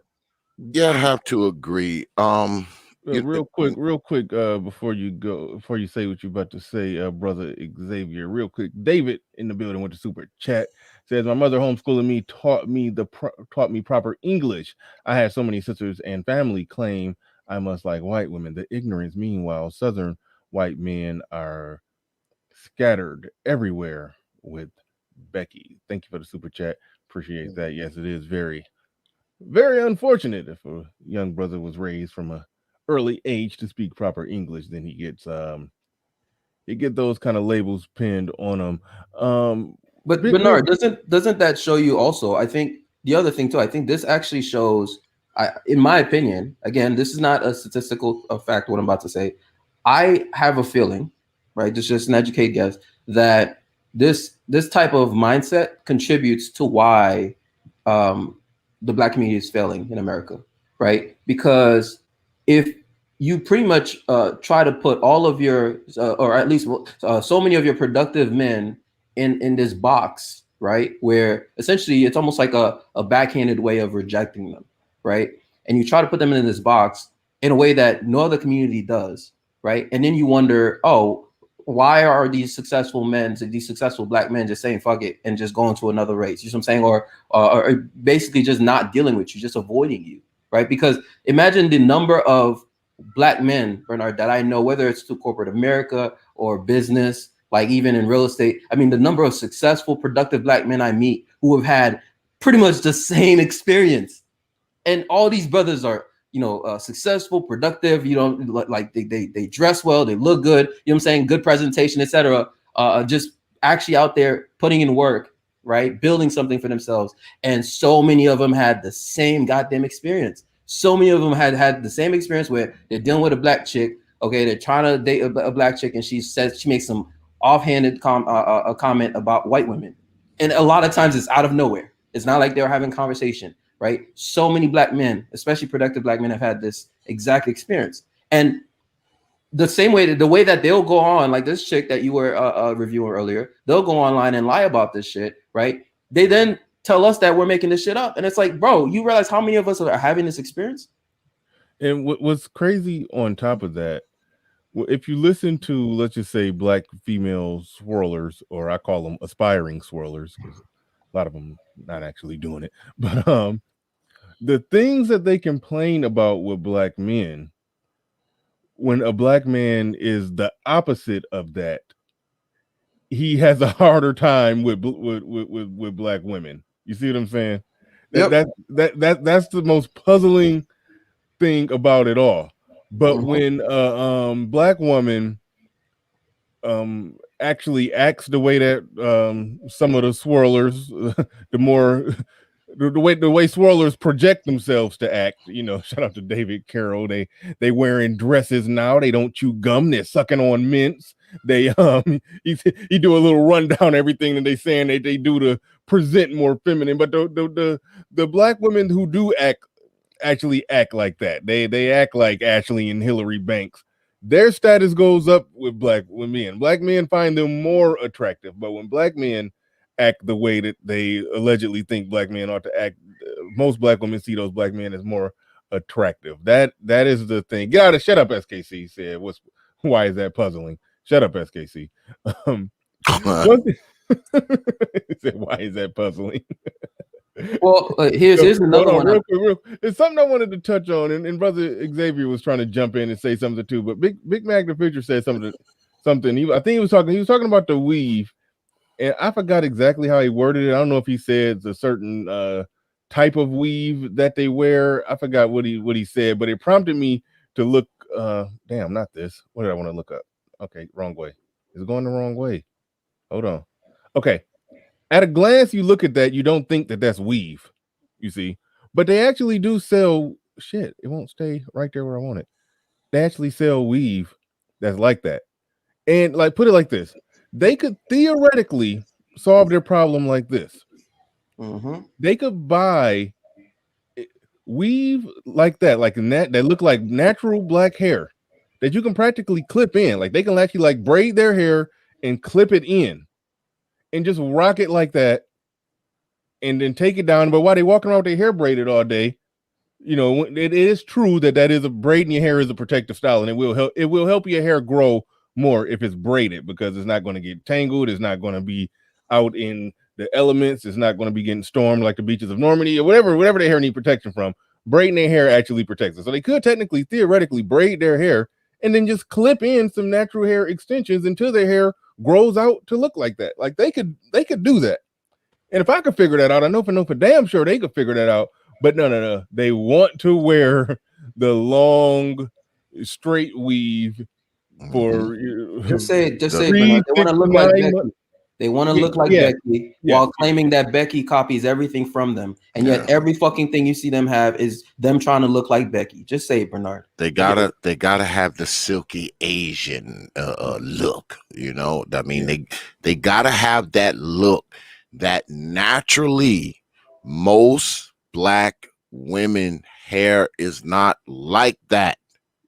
Most of their hair is not that long Asian silky kind of hair. It's just not. But the point that I'm making is like, because you know they try to say, you know, the white girls do it too. It is true that white girls do wear like hair extension clip-ons when they go to the club. They will clip it in so they can get a little more length when they at the club, and then they come home, they unclip it and take it out. But most of the time they walking around with just their regular hair. What I'm saying is there's technically a way for black women to essentially do the same thing and not do it in a way that's going to end up like the video that X showed that made me throw up when they took the weave off and it was a molding going on. Like there's a way to do it that's not some that doesn't make them look like they're some obsessive compulsive addiction to the detriment of their health and well-being. Like, I mean, there's a way to do it. That's the only reason I wanted to point. Big Mac the picture said something that prompted me to show this. I don't even remember what he said that prompted me to show it, but there's that. When I do get a store opened up, I will promote that. I will try to make sure I sell more of that. Put it like that. I will try to make sure I sell that. You going back in the hair business, Bernard? Well, I'm kind of still technically kind of I'm still in it, but it's like the brakes are kind of pumped on it. I got to do some repositioning. But no, I do have a goal. Like, put it like this: if Black women are spending billions of dollars on their hair, I do think that Black men should capitalize, should be conservative, and can serve those Black dollars and get those Black dollars to us, and not to not to Korean men. I do believe that. That's the thing, brother Bernard. Though that's the thing. They're still gonna buy it from more from Asians than they will us. I'm telling you, they'll buy it from them more than they will us. There's an easy solution to that. Just hire some Asians. Yeah, you gotta have some Asian faces. Yeah, you gotta put some Asians out front. Do it. Yeah, they gotta be out front. You know, don't even let them know it's owned by a Black man. Just have some Asian people in there working. I got a lot of stock and product on hand. I'm repositioning some things, but yeah, no, I've been telling y'all in the future that I will. It's a lot to get it done, but I am going to take a full blown shot at that, opening up a store and testing that theory to see if they're going to not shop with not come and buy it from a Black man who has a store up that looks just like the Asian store. Because look, we should take over that business, Black men. We should. No, it'll work. It'll work. If you build it, they will come. The town I used to live in prior to my divorce, there was a Asian beauty supply, and there was the big, festooned and everything, the pimped out one. There was a Black shop that opened. Everybody's taking their money to the Black shop because they got the same products. It looks the same way. See, if you build it, they will come. Like a lot of I'm not saying a lot of times. I dislike the Black-owned business that opens up with meager selections, high prices. Yep. So if you do it competitively, it will come because bottom line, everybody looking to save a buck. Like, and I'm more inclined to spend my money Black if it costs the same price as somebody else. Sometimes, being who I am, I'll go spend a buck or two more at the Black store because I'm a Black man. But if you competitive, if it's done, build it, they will come. Yes, and build it, they will come. Well, geographics have a lot to do with it too. It all depends on what city you live in, what town you live in, what state you live in. All that stuff matters when it comes to that kind of stuff. Geographics are very important as well. What side of town it's on, all that kind of stuff. All that stuff you put all that stuff into your business plan. So, you're gonna be to survey the area and do some research on the area before you decide where you're going to put it. So all of that'll be in your business plan. You don't put a weave shop in the middle of Whiteville, USA, because you definitely ain't gonna make no damn money. So, all that's going to be part of your business plan when you decide to, open it up, finding a good geographical location where the population, is looking for what you have to sell. Hey, so, Clue, get out of there, Clue. I technically do that. Does that exist, man? Because these chicks would pay for that. Corona happened, because like I said, it used to be by order. Like I advertised, promoted online and on Facebook Marketplace. Somebody would message me, and they would, by appointment, they come to the office, see what they had, and make a purchase or not make a purchase. But when Corona happened, when everything started going on with the beer bug or whatever, and offices was closed down, but I still was getting calls, especially when the stimulus hit. I was like, hey, I got to deliver this shit. So Bernard, is it fair to say that? Bernard, is it fair to say that instead of dropping D, you were dropping bundles? Yeah. And unlike a prominent YouTuber that we know of, I I didn't mix business with pleasure. So no, it was all strictly business. Only thing I was dropping off was the bundle. I wasn't dropping off nothing else over there. Goodness Yeah. gracious. But, Wow. Hey Bernard, I have a question, right? I have a question. I'm curious if there's anybody in the audience who, or even, well, I mean, you guys on the panel, you guys are a bit older and have families and shit, so it might not apply. I'm curious if other people have experienced this, because beyond the like you must, you're gonna end up with a white woman thing. Another experience I've had is with Black women is them basically expecting me to have like baby mamas and shit. So like they'll ask me like, you have any kids? And I'll tell them, nah, I don't. And like they'll ask me the question like fucking 5 times. I'm like, I just told you I do not. Almost like they want me to have one. I'm like, I do not have any kids, no baby mamas. And it's like, you said what? If you're attractive, they assume you got kids.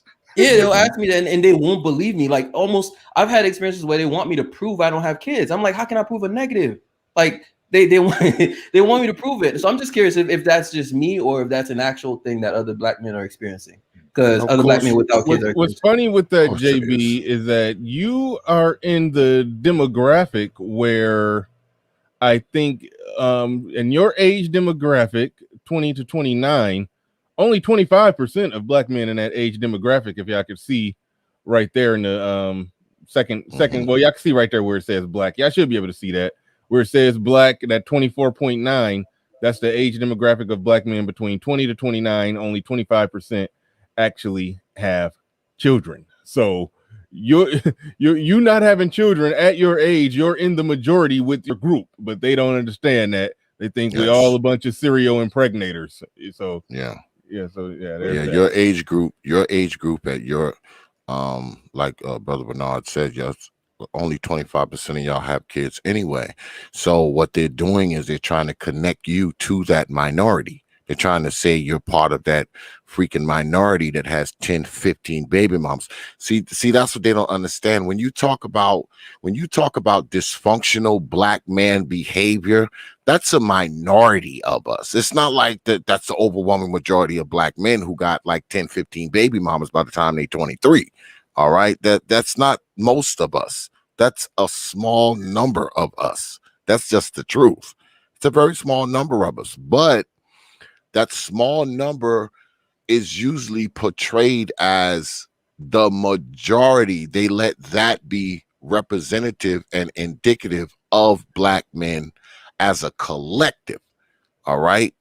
Because I go back to the numbers when we talk about poverty and things of that nature, people talk about it like it's the whole collective, like it's the whole population.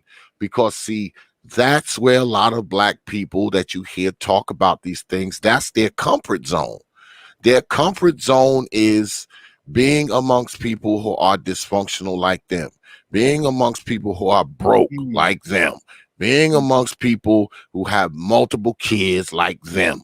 That's kind of the comfort zone. So they try to attribute that and they try to project it onto other people.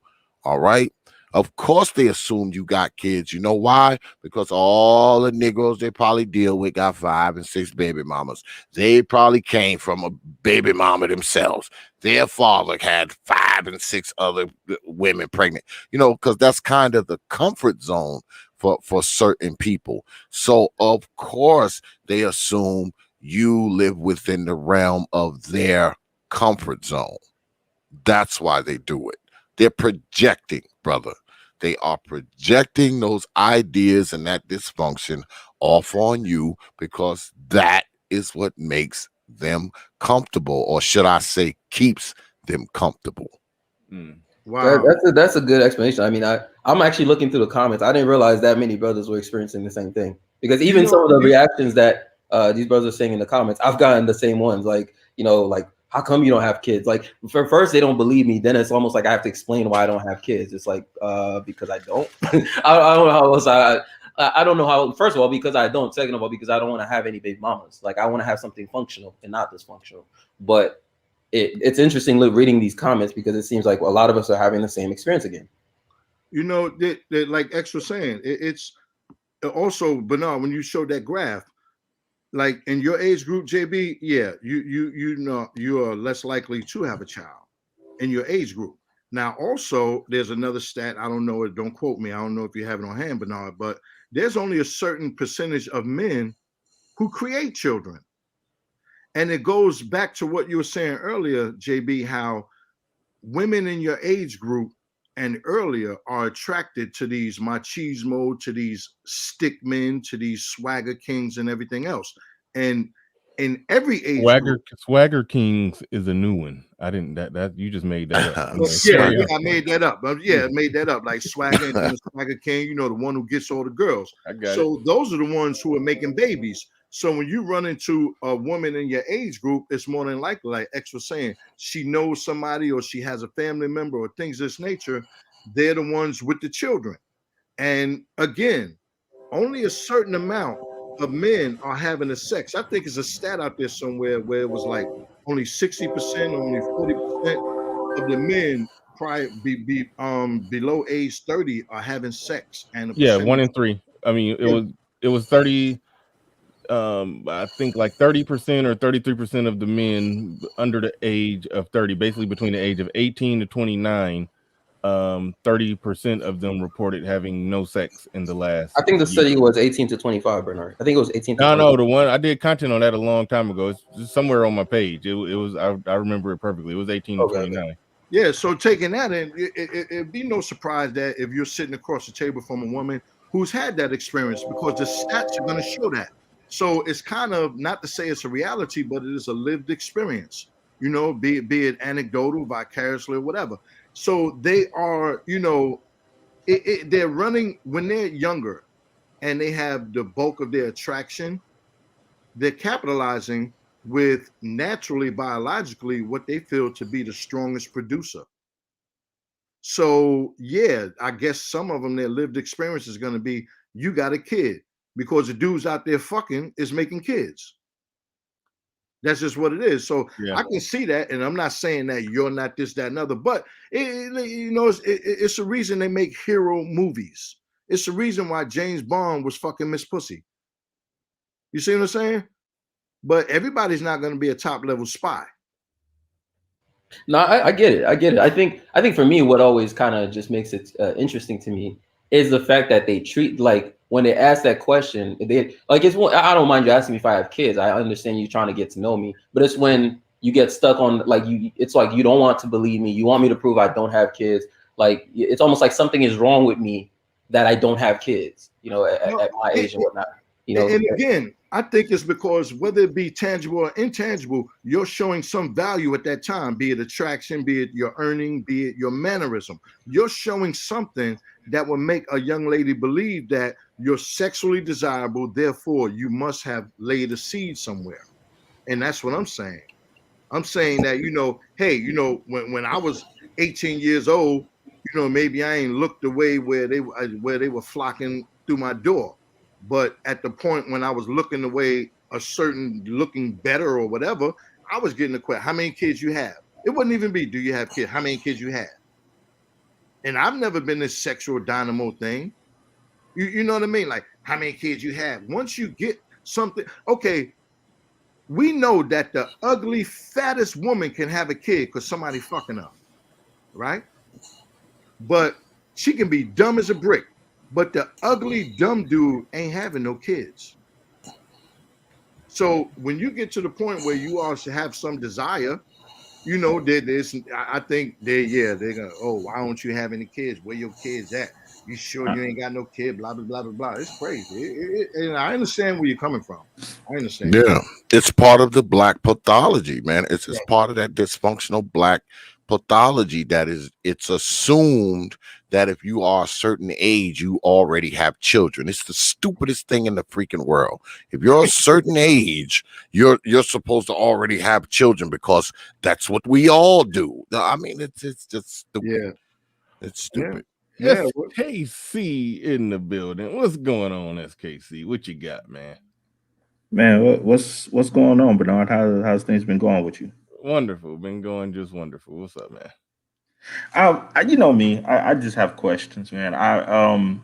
When you were looking at the the subject matter for this show, like what were some of the things that were going through your mind? I'm curious. Only thing that was going through my mind, I just wanted to see if her statement was accurate. That's it. It was just a And discovery thing. Let me just see if she's accurate, if she's telling the truth. and then after you found out that it was not accurate, like what's the thought process after that? That's just their own insecurity and advertise. They're trying to advertise and promote something by saying that it's looked down upon, so they want to advertise it and promote it. That's the clean version of it. But at the end of the day, yeah, it's some insecurity with a splash of colorism, with a splash of envy that they think women with straighter hair or lighter skin get to reject more men than what they do. That yeah. So I kind of wonder, is that a sign of strength? Oh hell no, not at all.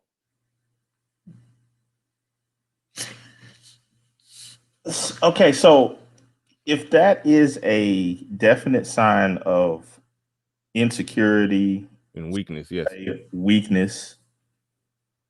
then why do so many say that and agree with those statements? Because they're insecure about how they look. They're insecure about their look, their perception, how people view them, their social ethnic reputation, and all of that. They feel some type of way about all that. So yeah, so they're trying to figure out a way to brand it different or make it somebody else for it. But then you have to add in other things, because that doesn't make any sense, because you're talking. I never said any of it made sense. Let me make that very clear. yeah. You're talking about the most educated group. But come on, we know we know that that's not true though. We know that's not true. But I'm just showing, like, again, here is another one of those situations where something that is put out in the public that a great majority of Black women agree with, and it's easy to find the hole in it and the lie. Then you mention other things like the whole aspect of the education thing, and then people see that that's a lie. It seems like there's a pattern of promoting lies as your brand. Yes.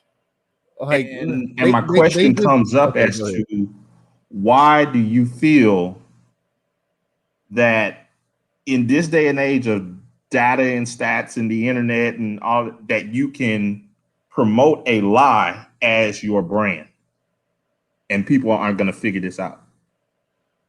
I don't know why they think that. That is one area where I will always praise the Black manosphere for bringing data, facts, and stats to narrative projections and feelings. So yeah, it's no. Don't ask me to explain them. I can't do that one. That one I can't do. But yeah, it seems like we just if, I don't know how close, if everybody was paying as close attention to it as I was. I mean, I was doing content on it, so I was paying close attention. There was a woman who recently accused a man of coercing her to do some things, and she found out she didn't know what coercion meant, but she still doubled down based off my definition of it. You coerce me, so I'm going to publicly put it out there and say that you did, even though I understand that's not the definition of it. Like, some people are in their own world and have not adjusted to the fact that you just can't say stuff nowadays. It's a whole army of fact checkers out here. So no, they haven't adjusted to that. Like the woman that I responded to the video and investigated the claim that she made. It was such an easily debunkable thing. on the same platform that she made the statement, you were easily one click away from disproving her. Right. I don't know how she could even fix her mouth to say it. If she know that she could just check herself and see that she's lying, she could just she log into her own Instagram and scroll down. She could find out that she's that what the facts are. Those are the white He man's said likes, bro. Those are the log white man's into her likes. old Instagram Right. and So, find out. so one thing that I'm seeing then is, and I have a hypothesis that I'm formulating, but it seems to me as though they're part of the culture or subculture within Black America, which is pushed greatly by its majority, which are Black women, is pushing lies to others. Okay. Mhm. Okay. So if you can push a lie to others out in the public and nobody outside of this space is really going to call you on it, then how can you have anything functional? Because it's But all based on lies. but brother Supreme, a lot of us, we live a damn lie anyway. I mean, a lot of people are living a lie. All right, their whole life is a damn lie. Their whole life is a facade. It's a hologram. All right. Some people's lives are a literal hologram where they believe these things about themselves that are patently untrue. They believe these narratives about Black people that are patently untrue. They believe these narratives about Black women, Black men, Black society that are untrue. Because a lot of people have been they have been lied to all their lives. Therefore, as they live within the confines and the protection of those said lies. So what's to stop them from continuing to live that lie and also perpetuating that lie off to others? What's to stop them? Nothing. Well, Earth, I'm speaking that way because I'm thinking it out in real time, and I don't want to go too far. I don't want to sound, like I'm speaking in hyperbole, but it's leading me to the thought of being able to say, is the culture a lie now? Can that be stated? The culture is a lie. I think many elements of it is there's many elements within I won't say the whole culture Black is a lie, but there are many parts of the subculture within Black society that is lies. I believe that. Yes. Can at this point, can I kick in the door and just yell like Martin, keep the lie alive? It's interesting. I'm going to tell you what I see. And again, this is like a few months being in the space. And, what drove me to the space as a friend, having discussions, talking about what was going through the shambles of a marriage. And, someone else said that, someone else said that, someone else said that, someone else did that. What I see is this. In my lifetime, we have made it, we have protected, we have built this whole thing on what a woman's feeling is. So it's not so much and I say that to say that protecting their feelings, no matter what they're feeling, we have given them that feelings are facts and they're living their life like that. So well, you know something, Big Mac. I think I'm a play the devil's advocate here. I'm going to give Black women the benefit of the doubt. Maybe it is that these individuals are taking more of a, dare I say it, and a moral pragmatist viewpoint on all of this. There's no right and no wrong. Just the truth is only what works for the moment. If making posts like this get you the results that you want, then it must be true, right? Yep. There it is. Right. Yes. And this Is that not the amoral pragmatist approach? Yes, it is. And that's why I say that it's rooted in the feeling. If you peel it back and think about So maybe these women are just amoral pragmatists. I don't know. Let me say it like this. Hold on. I think there's levels to it. I think there are some that are like that. There are some that are calculated like that. But I think the masses are dumb enough to believe their own press, and so I think that's what's going on.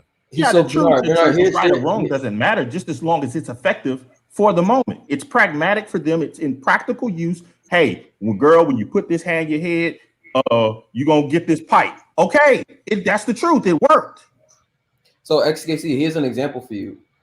So when again, I know everybody here is not like Kevin Samuels supporters, but when Kevin Samuels was getting when they created that petition to try to cancel him, on the Fox Soul video, in the comments, it might even still be there. There was one chick who said she made a comment about there was a brother who made a comment about, well, you guys are trying to cancel Kevin. What about the Cynthia G's and the chicks who are saying all these things that could potentially cause more harm to men, right? And one chick responded to that comment. Like I said, it might still even be there if you go check out that video, that Fox Soul video. She responded to a comment saying, well, there has been an increase in in violence against women. So and there is a correlation that this space. There's a correlation between the increase in violence against women and the number of men who are speaking this stuff. And she was speaking like somebody who understands statistics. And she even says, I've studied the data. And then the brother said replied to her, and her reply was, well, at least the women are not causing violence against men. And I found that kind of entertaining because it was just like 1 second ago you were speaking like a statistician, like somebody who actually understands stats. And in that previous comment, you were talking about correlation. When it was convenient, you used correlation, but then now before you used correlation, but when it's convenient now, suddenly you're saying it's causation, even though you have no data to back either position, right? Well, and so she was just being pragmatic. You said what? She was just being pragmatic.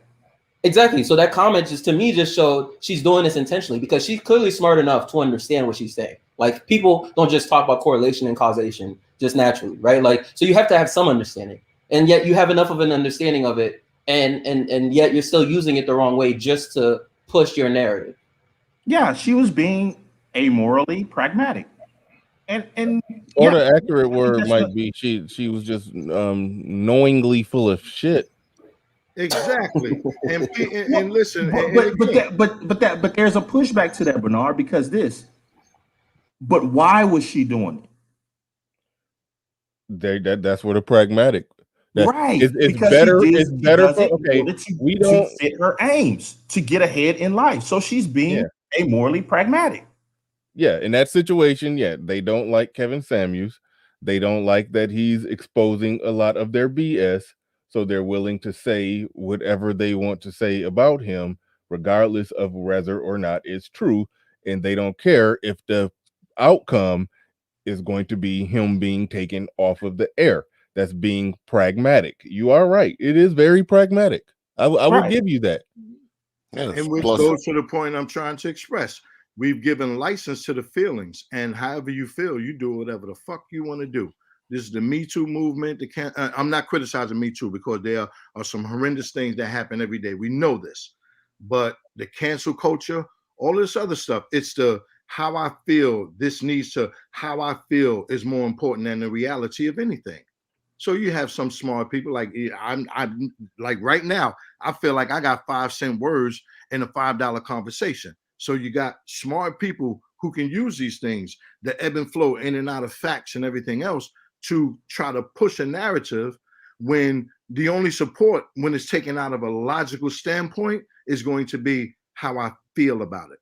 We've all heard these people, oh, well, a woman challenged you on something and says something. Well, that's how I feel about it. That's how I feel about it. That's how I feel about it. Even with the hair. Oh, baby, you look beautiful. You don't need to sweet. Oh, wow, it makes me feel better. Blah, blah, blah. Like, we giving license to feeling over facts and logic and everything else. And I think Well, there's no objective truth. No, and Right. you also talk about we spoke about this the other night where you talk about the difference between convenient similarities and convenient differences. Everybody's the same as long as being the same is convenient. Everybody's different when being different is convenient. So you're talking about convenient similarities, convenient differences, and people vacillate between those two things, when it freaking suits them. All right.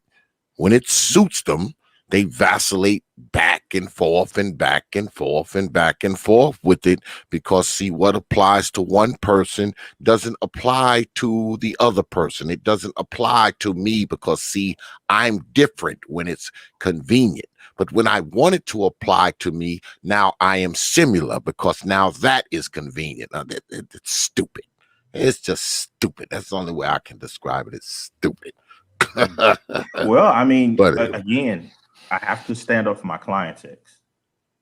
You stupid because you're coming from a philosophy, a life philosophy where there is some sort of objective truth.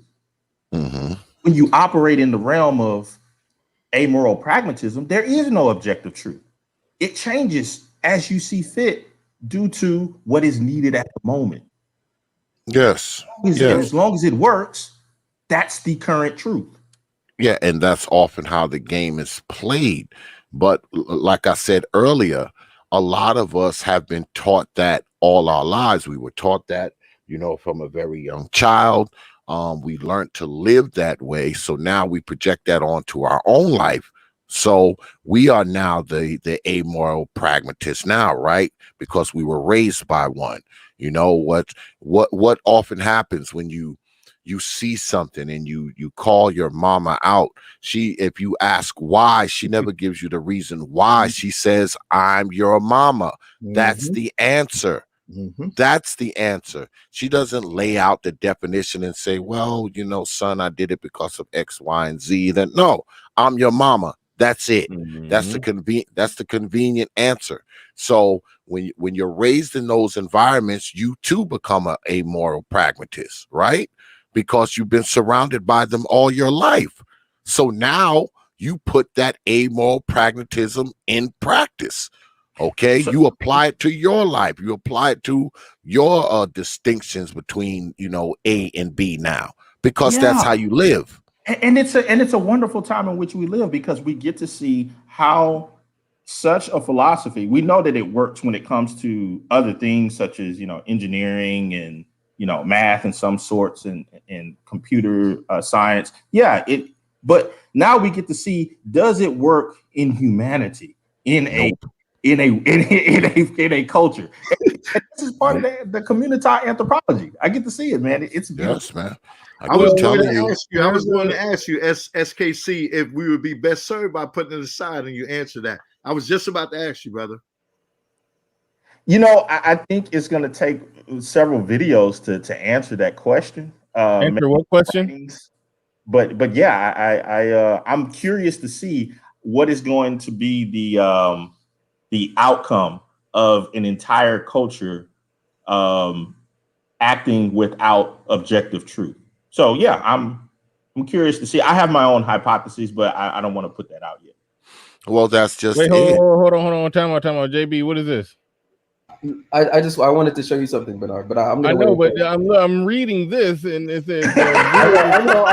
Hold on. This is something to make. This is something regarding your spoiler comment earlier. It's gonna make sense once I show you. Your channel gonna be struck down right now. Am I gonna get taken down for this? What? Will my channel be taken down for this? No, it's fair use. I'm just gonna show you a little clip of it. Just a little clip, not the entire video. Okay. I just want to show. I just want to make a point. You do understand YouTube rules when it comes to violence and showing a violent act. Oh no! You're not. All right. Okay, I see what you mean. No. Okay. Oh, can I go ahead? Oh yeah, go ahead and play it. Okay, cool. So I don't know if you guys are gonna be able to hear. Are you familiar with this channel, Bounty Hunter D? No. Like he basically goes around. So he has this latest thing that he's been doing, where he basically will walk up to random people and he offers to give them money if they let him see their phone, and he basically like he walks up to couples and he'll say, okay, I'll pay you $20 or $40 per app I look at, and if you're not cheating in each app, if you're not cheating, I'll give you that money, right?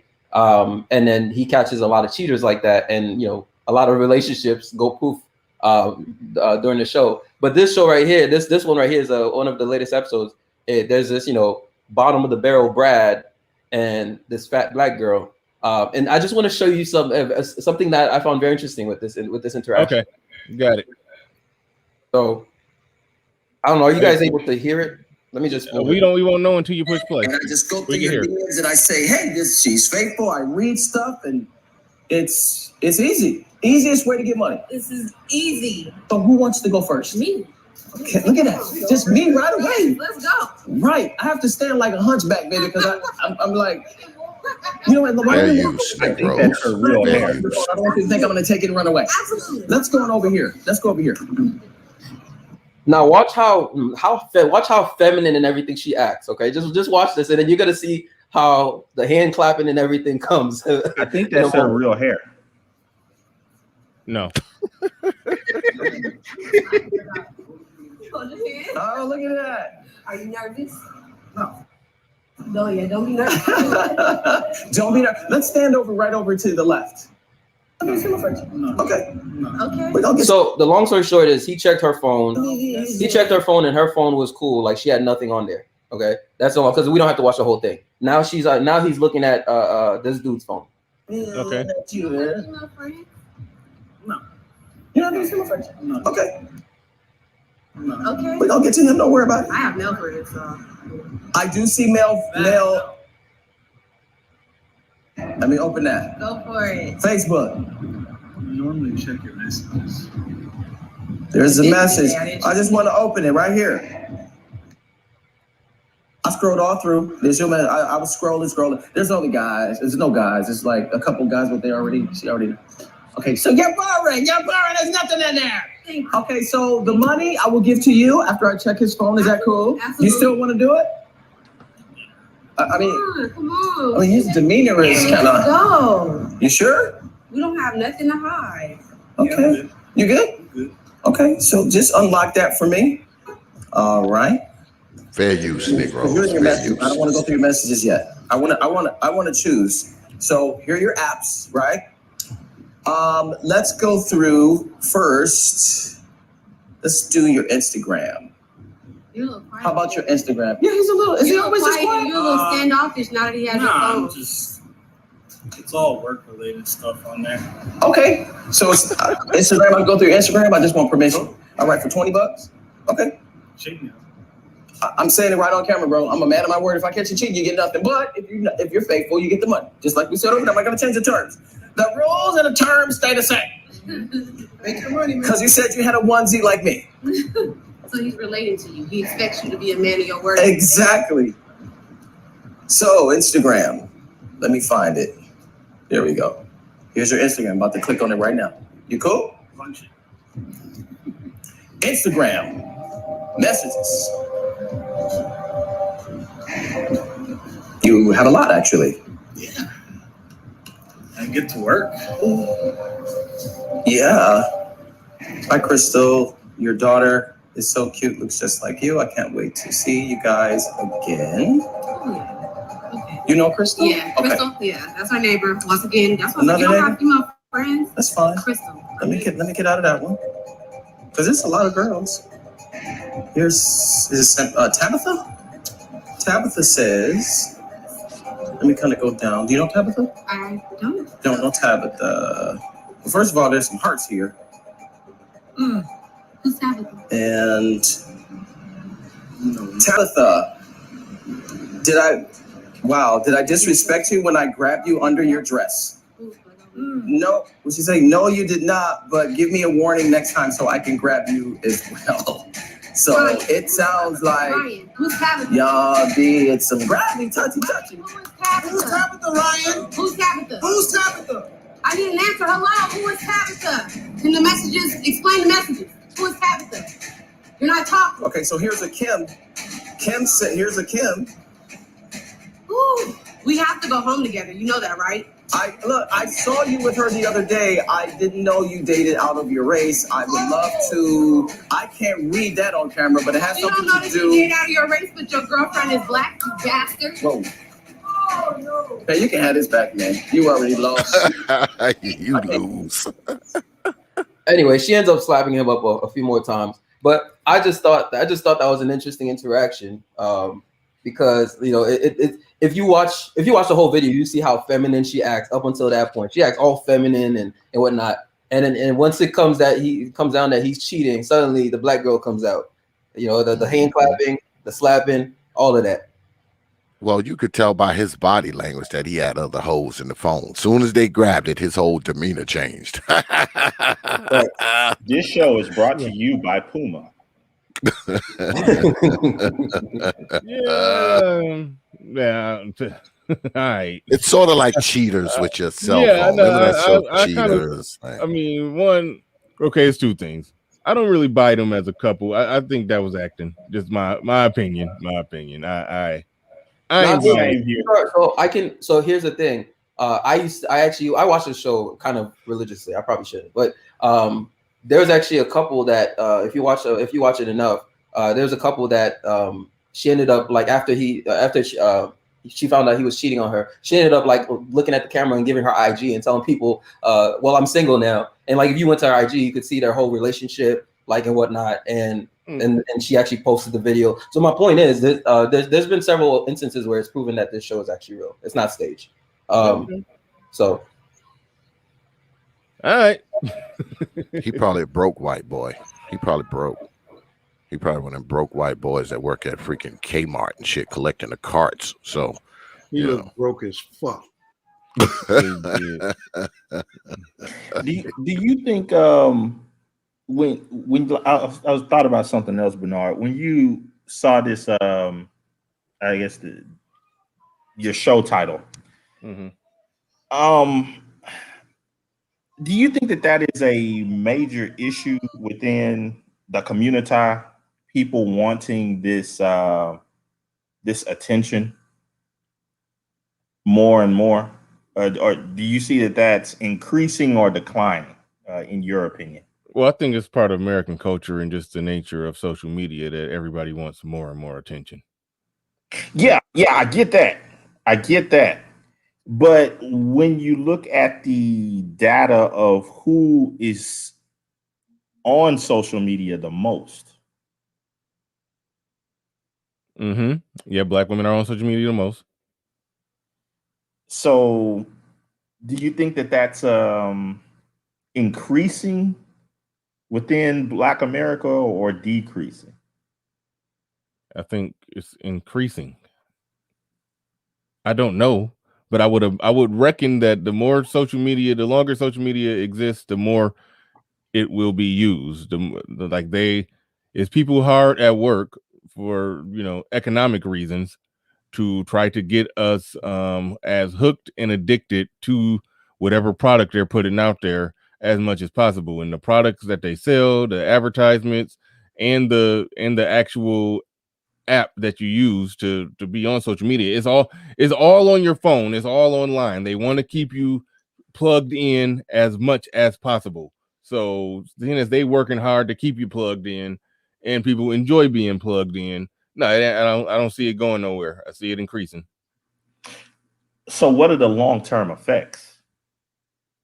You tell me. I'm asking. I'm asking you to tell me. Augmented minds, augmented Black society, because the Black people, unfortunately, and people don't like you to say this, we are the canary in the coal mine, right?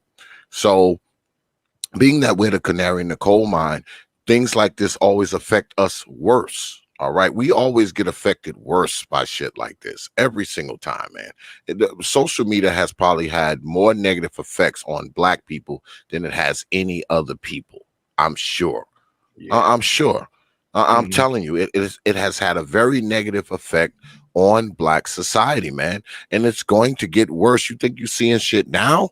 Give it another 10, 15 years when these little 5 and 6 year old freaking girls who are being raised by these hoes, when they grow up, They're going to be doing shit to make your skin crawl, man, because they're going to be worse than their old mammies. They're going to be worse. Worse. Well, I kind of wonder what are the long-term effects of people who, from the most part, are coming from a shattered family background where a lot of times this is where you would get a lot of the internal values and identity that would push you through the rest of your life. But when that's inverted to where people are gaining their identity, their confidence, their morals, their values, or whatever, from how many people that they've never met in their entire life like them. I just wonder, like, what's the end point of that? What are some of the little nuanced repercussions of such behavior? Well, you know, I think that, again, when we look at our history, we've never been in a point like this. In my generation, the Generation Xer, we're in this point where we are with the social media, in the change that we've had in families and relationships in the Black community. I think that right now is a good time. We have this space and other spaces that are coming about that are going to affect positive change, because what they're doing is exposing the bullshit. And we all know there are companies that are making billions of dollars off of this AI technology, algorithms, and all these other things to the end to get that advertising dollar. And again, like X was saying, Black people, we spend a lot of money, man. I remember this guy, my cousin saying, this guy he went to school with, Jewish guy, the first time I heard the phrase, they call black dollars liquid dollars. They call us liquid money because we don't hold on to money. Yeah, and you know, I've heard that term as well. There's stats out there to show that a dollar circulates a fraction of the time it circulates in other communities.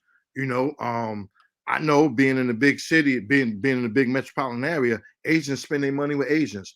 The Chinese takeout, they ain't going next door to buy a fucking gallon of milk, right? The Jewish people, sorry, you know, I'm not trying to get nothing taken down, but other communities, they spend money within. They spend, you know, and we blow our money. And again, not just with Black people, but society as a whole.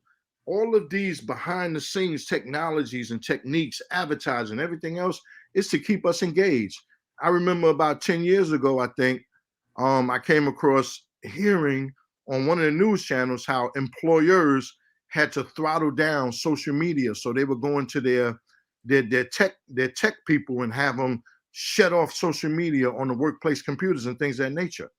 What person, to me, even though I've done it, I got to think, wow, how do I endanger my job? Or I'm going to a place of business to get my money, to pay my bills and take care of my family, but I'm still logging on to social media. That's how addictive we become to it. So it's not just with these households that are teaching the little girls, it's everybody, so to speak. And I think, like I said earlier, we have to stop paying attention in one aspect. We got to not smash the like button on stuff. She got the big booty and this, that, and other. Get in her inbox. Whoa, except for this show. Say again.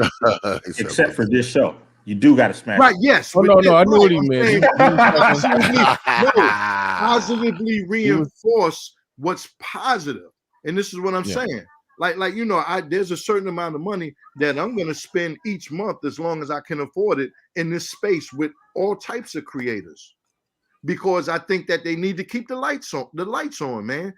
Like this is I feel like I'm coming out of the woods and emerging from these woods, seeing all these different camps, these different leaders, these different philosophies and all this other stuff. It's like I'm turning my head this way and that way. But the bottom line is that I'm out of the woods. So the message will be consolidated. People are seeing, we're proof right now that people are seeing that there's some shit that's wrong. There's something wrong and we got to do something different.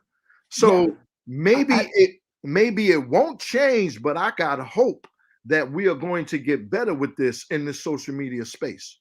That we're going to see that social media is a big part of this shit that's fucking up families, that got little girls wearing strawberry colored weaves. You know what I mean? There's something wrong with our boys walking around with their pants to their ankles.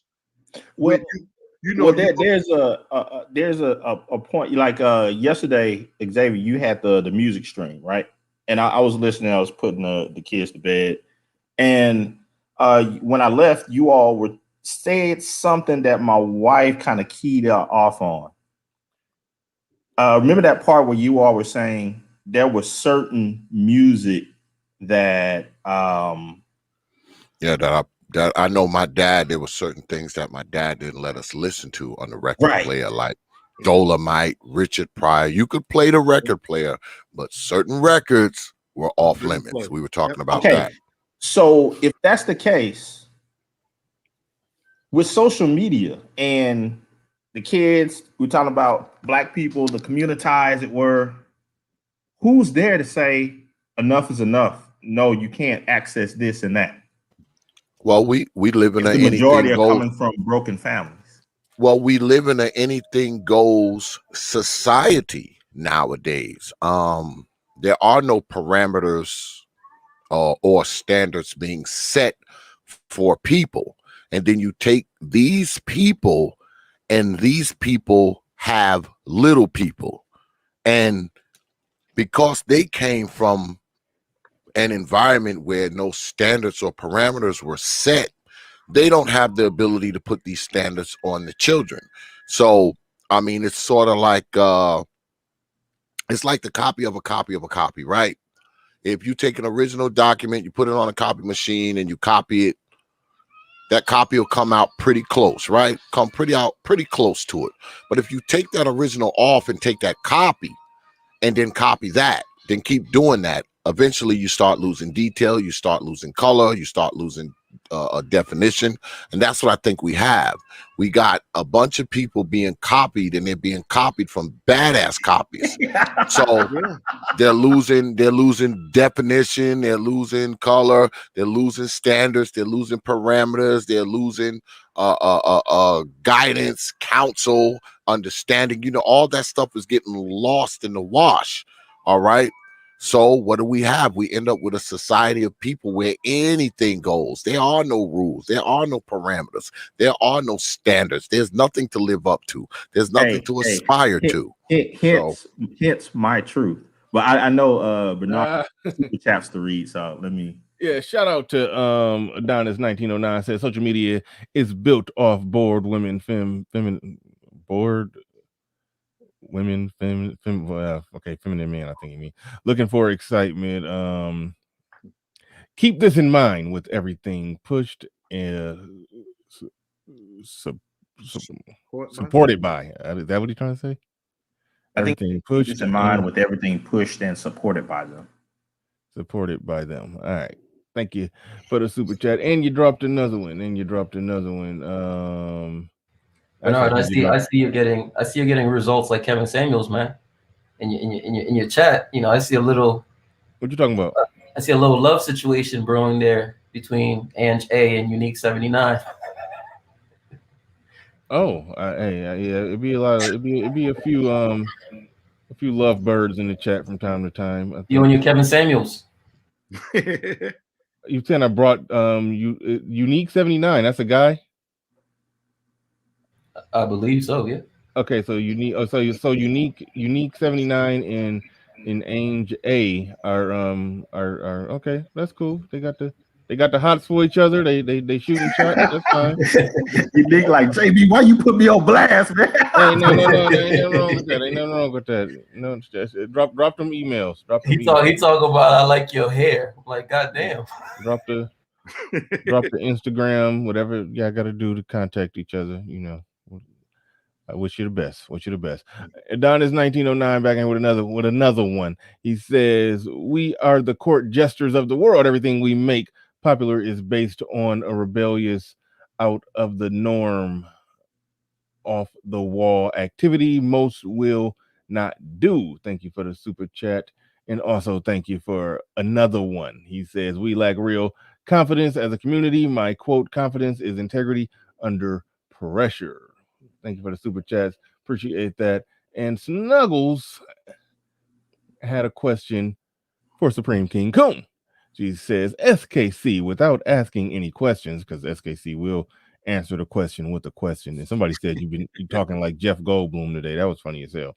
But SKC, without asking any questions, tell us, what do you think is wrong with the community, and give us your raw thoughts. Oh my goodness, that's could you ask a more broad question for SKC? Could you?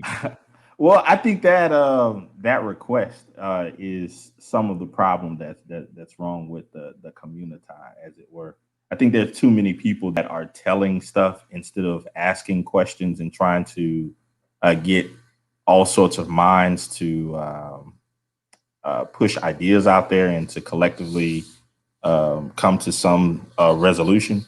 The reason why I tend to ask questions is not that sometimes I am, asking leading questions, but other times I am trying to get ideas from other people.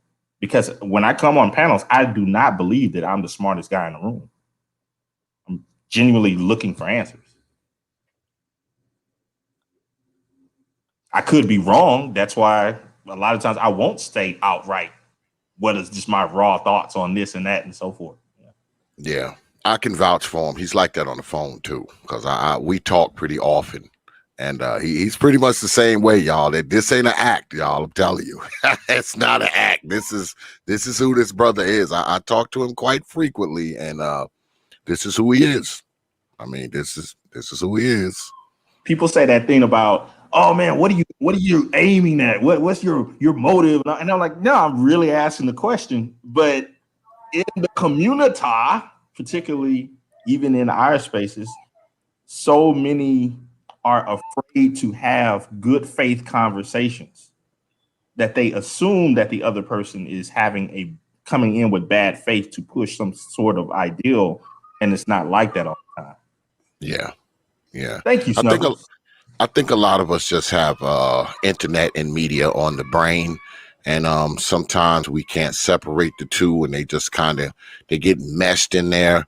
Our internet persona, we often mess around and think it's our real persona, and likewise our real persona gets mixed up with our internet persona. And I think sometimes people we get lost. All right, we get lost in between those two personas, Yeah, I think we get lost in between those two personas sometimes, because you see it, you see it, you hear it, I mean, it's just one of those things, man. A lot of us have internet on the brain. I mean, we got media on the brain. What's so funny? You gotta read Al Boogie's.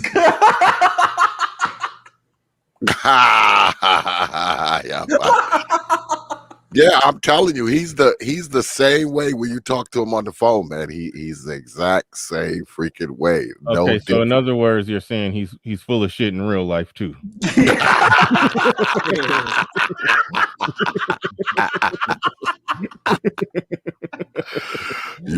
says the same. He says the same kind of shit when you talk to him on the phone. So I mean, it's crazy. Some of the most engaging conversations I had in my life are like where a person really prompts, asks, and presents questions like SKC does. I'm not saying, I don't know if you're a teacher or anything, but when I look back, some of the things I learned, the most impactful lessons were where, I was kind of led to answer a question instead of just presenting what the hell I'm thinking. Yeah, I mean, for me, I know for myself, usually when the Socratic method happened and I was in different... What? Wait a minute. Wait, slow down, my thesaurus. Hold on. Go ahead. No. When people ask questions, even if they know the answer, it helped me along the way to understand the path of how they got to the answer, which I think is almost as important as the answer. Yeah. Because once you learn that path, then you're able to use that to figure out other stuff. Yes. Could I I'm going to step down. It's work time, Bernard. I just wanted to say that. And I just wanted to say, again, I think that we are at a point where we see the bullshit. I think that questions are being asked, stances are being taken, integrity is being adopted, and people just don't want to live an old fucking bullshit way anymore. I think that's what this space is doing. And I have hope that in this internet age, we are getting this message. And you know, the management, this space is a small part. And I think it's going to grow. I think that people are going to start saying, yo, this got to change.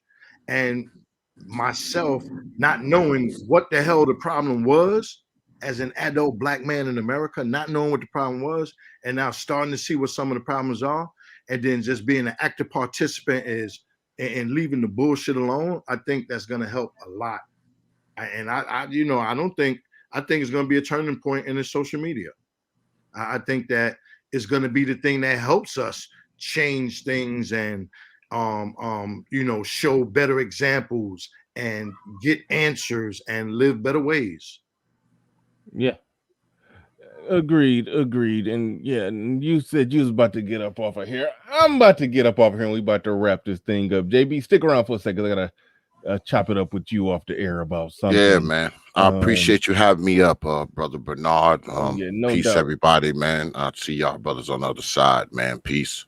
Peace. And everybody who's in the building today, man, thank y'all very much. I appreciate everybody. Thank you. Everybody who hit the like, share, subscribe, supported, super chatted, Cash App. Shout out to D-Rock Den for his traditional Cash App that he drop every day. I don't even know if he I did shout him out earlier. Well, I shot you out again. Shout out to D-Rock Den. He said, never mind her hair. That ass though, right? You couldn't even see that woman's ass. Quit being a pervert. All right. He was talking about the woman that I was talking about earlier. Shout out to Adonis 1909 said a closed mouth does not get fed, and no such thing as a stupid question. Critical thinking is based on curious, unbiased questions. Absolutely. Thank you and thank everybody. And with that said, we are out of here. Where is it? We are out of here. Peace. Today's show is brought to you by the Division 6 comic book, created and produced by Michael Varner and executive producer Theodore Young. Division 6 is a James Bond meets Mission Impossible like geopolitical thriller. The protagonist is Seth Banks, an African-American male genius in cryptology and economics that secretly works for a rogue organization of the CIA called Division 6. Be sure to click the link in the chat room or in the video description to view the comic book. New chapters are added bi-weekly.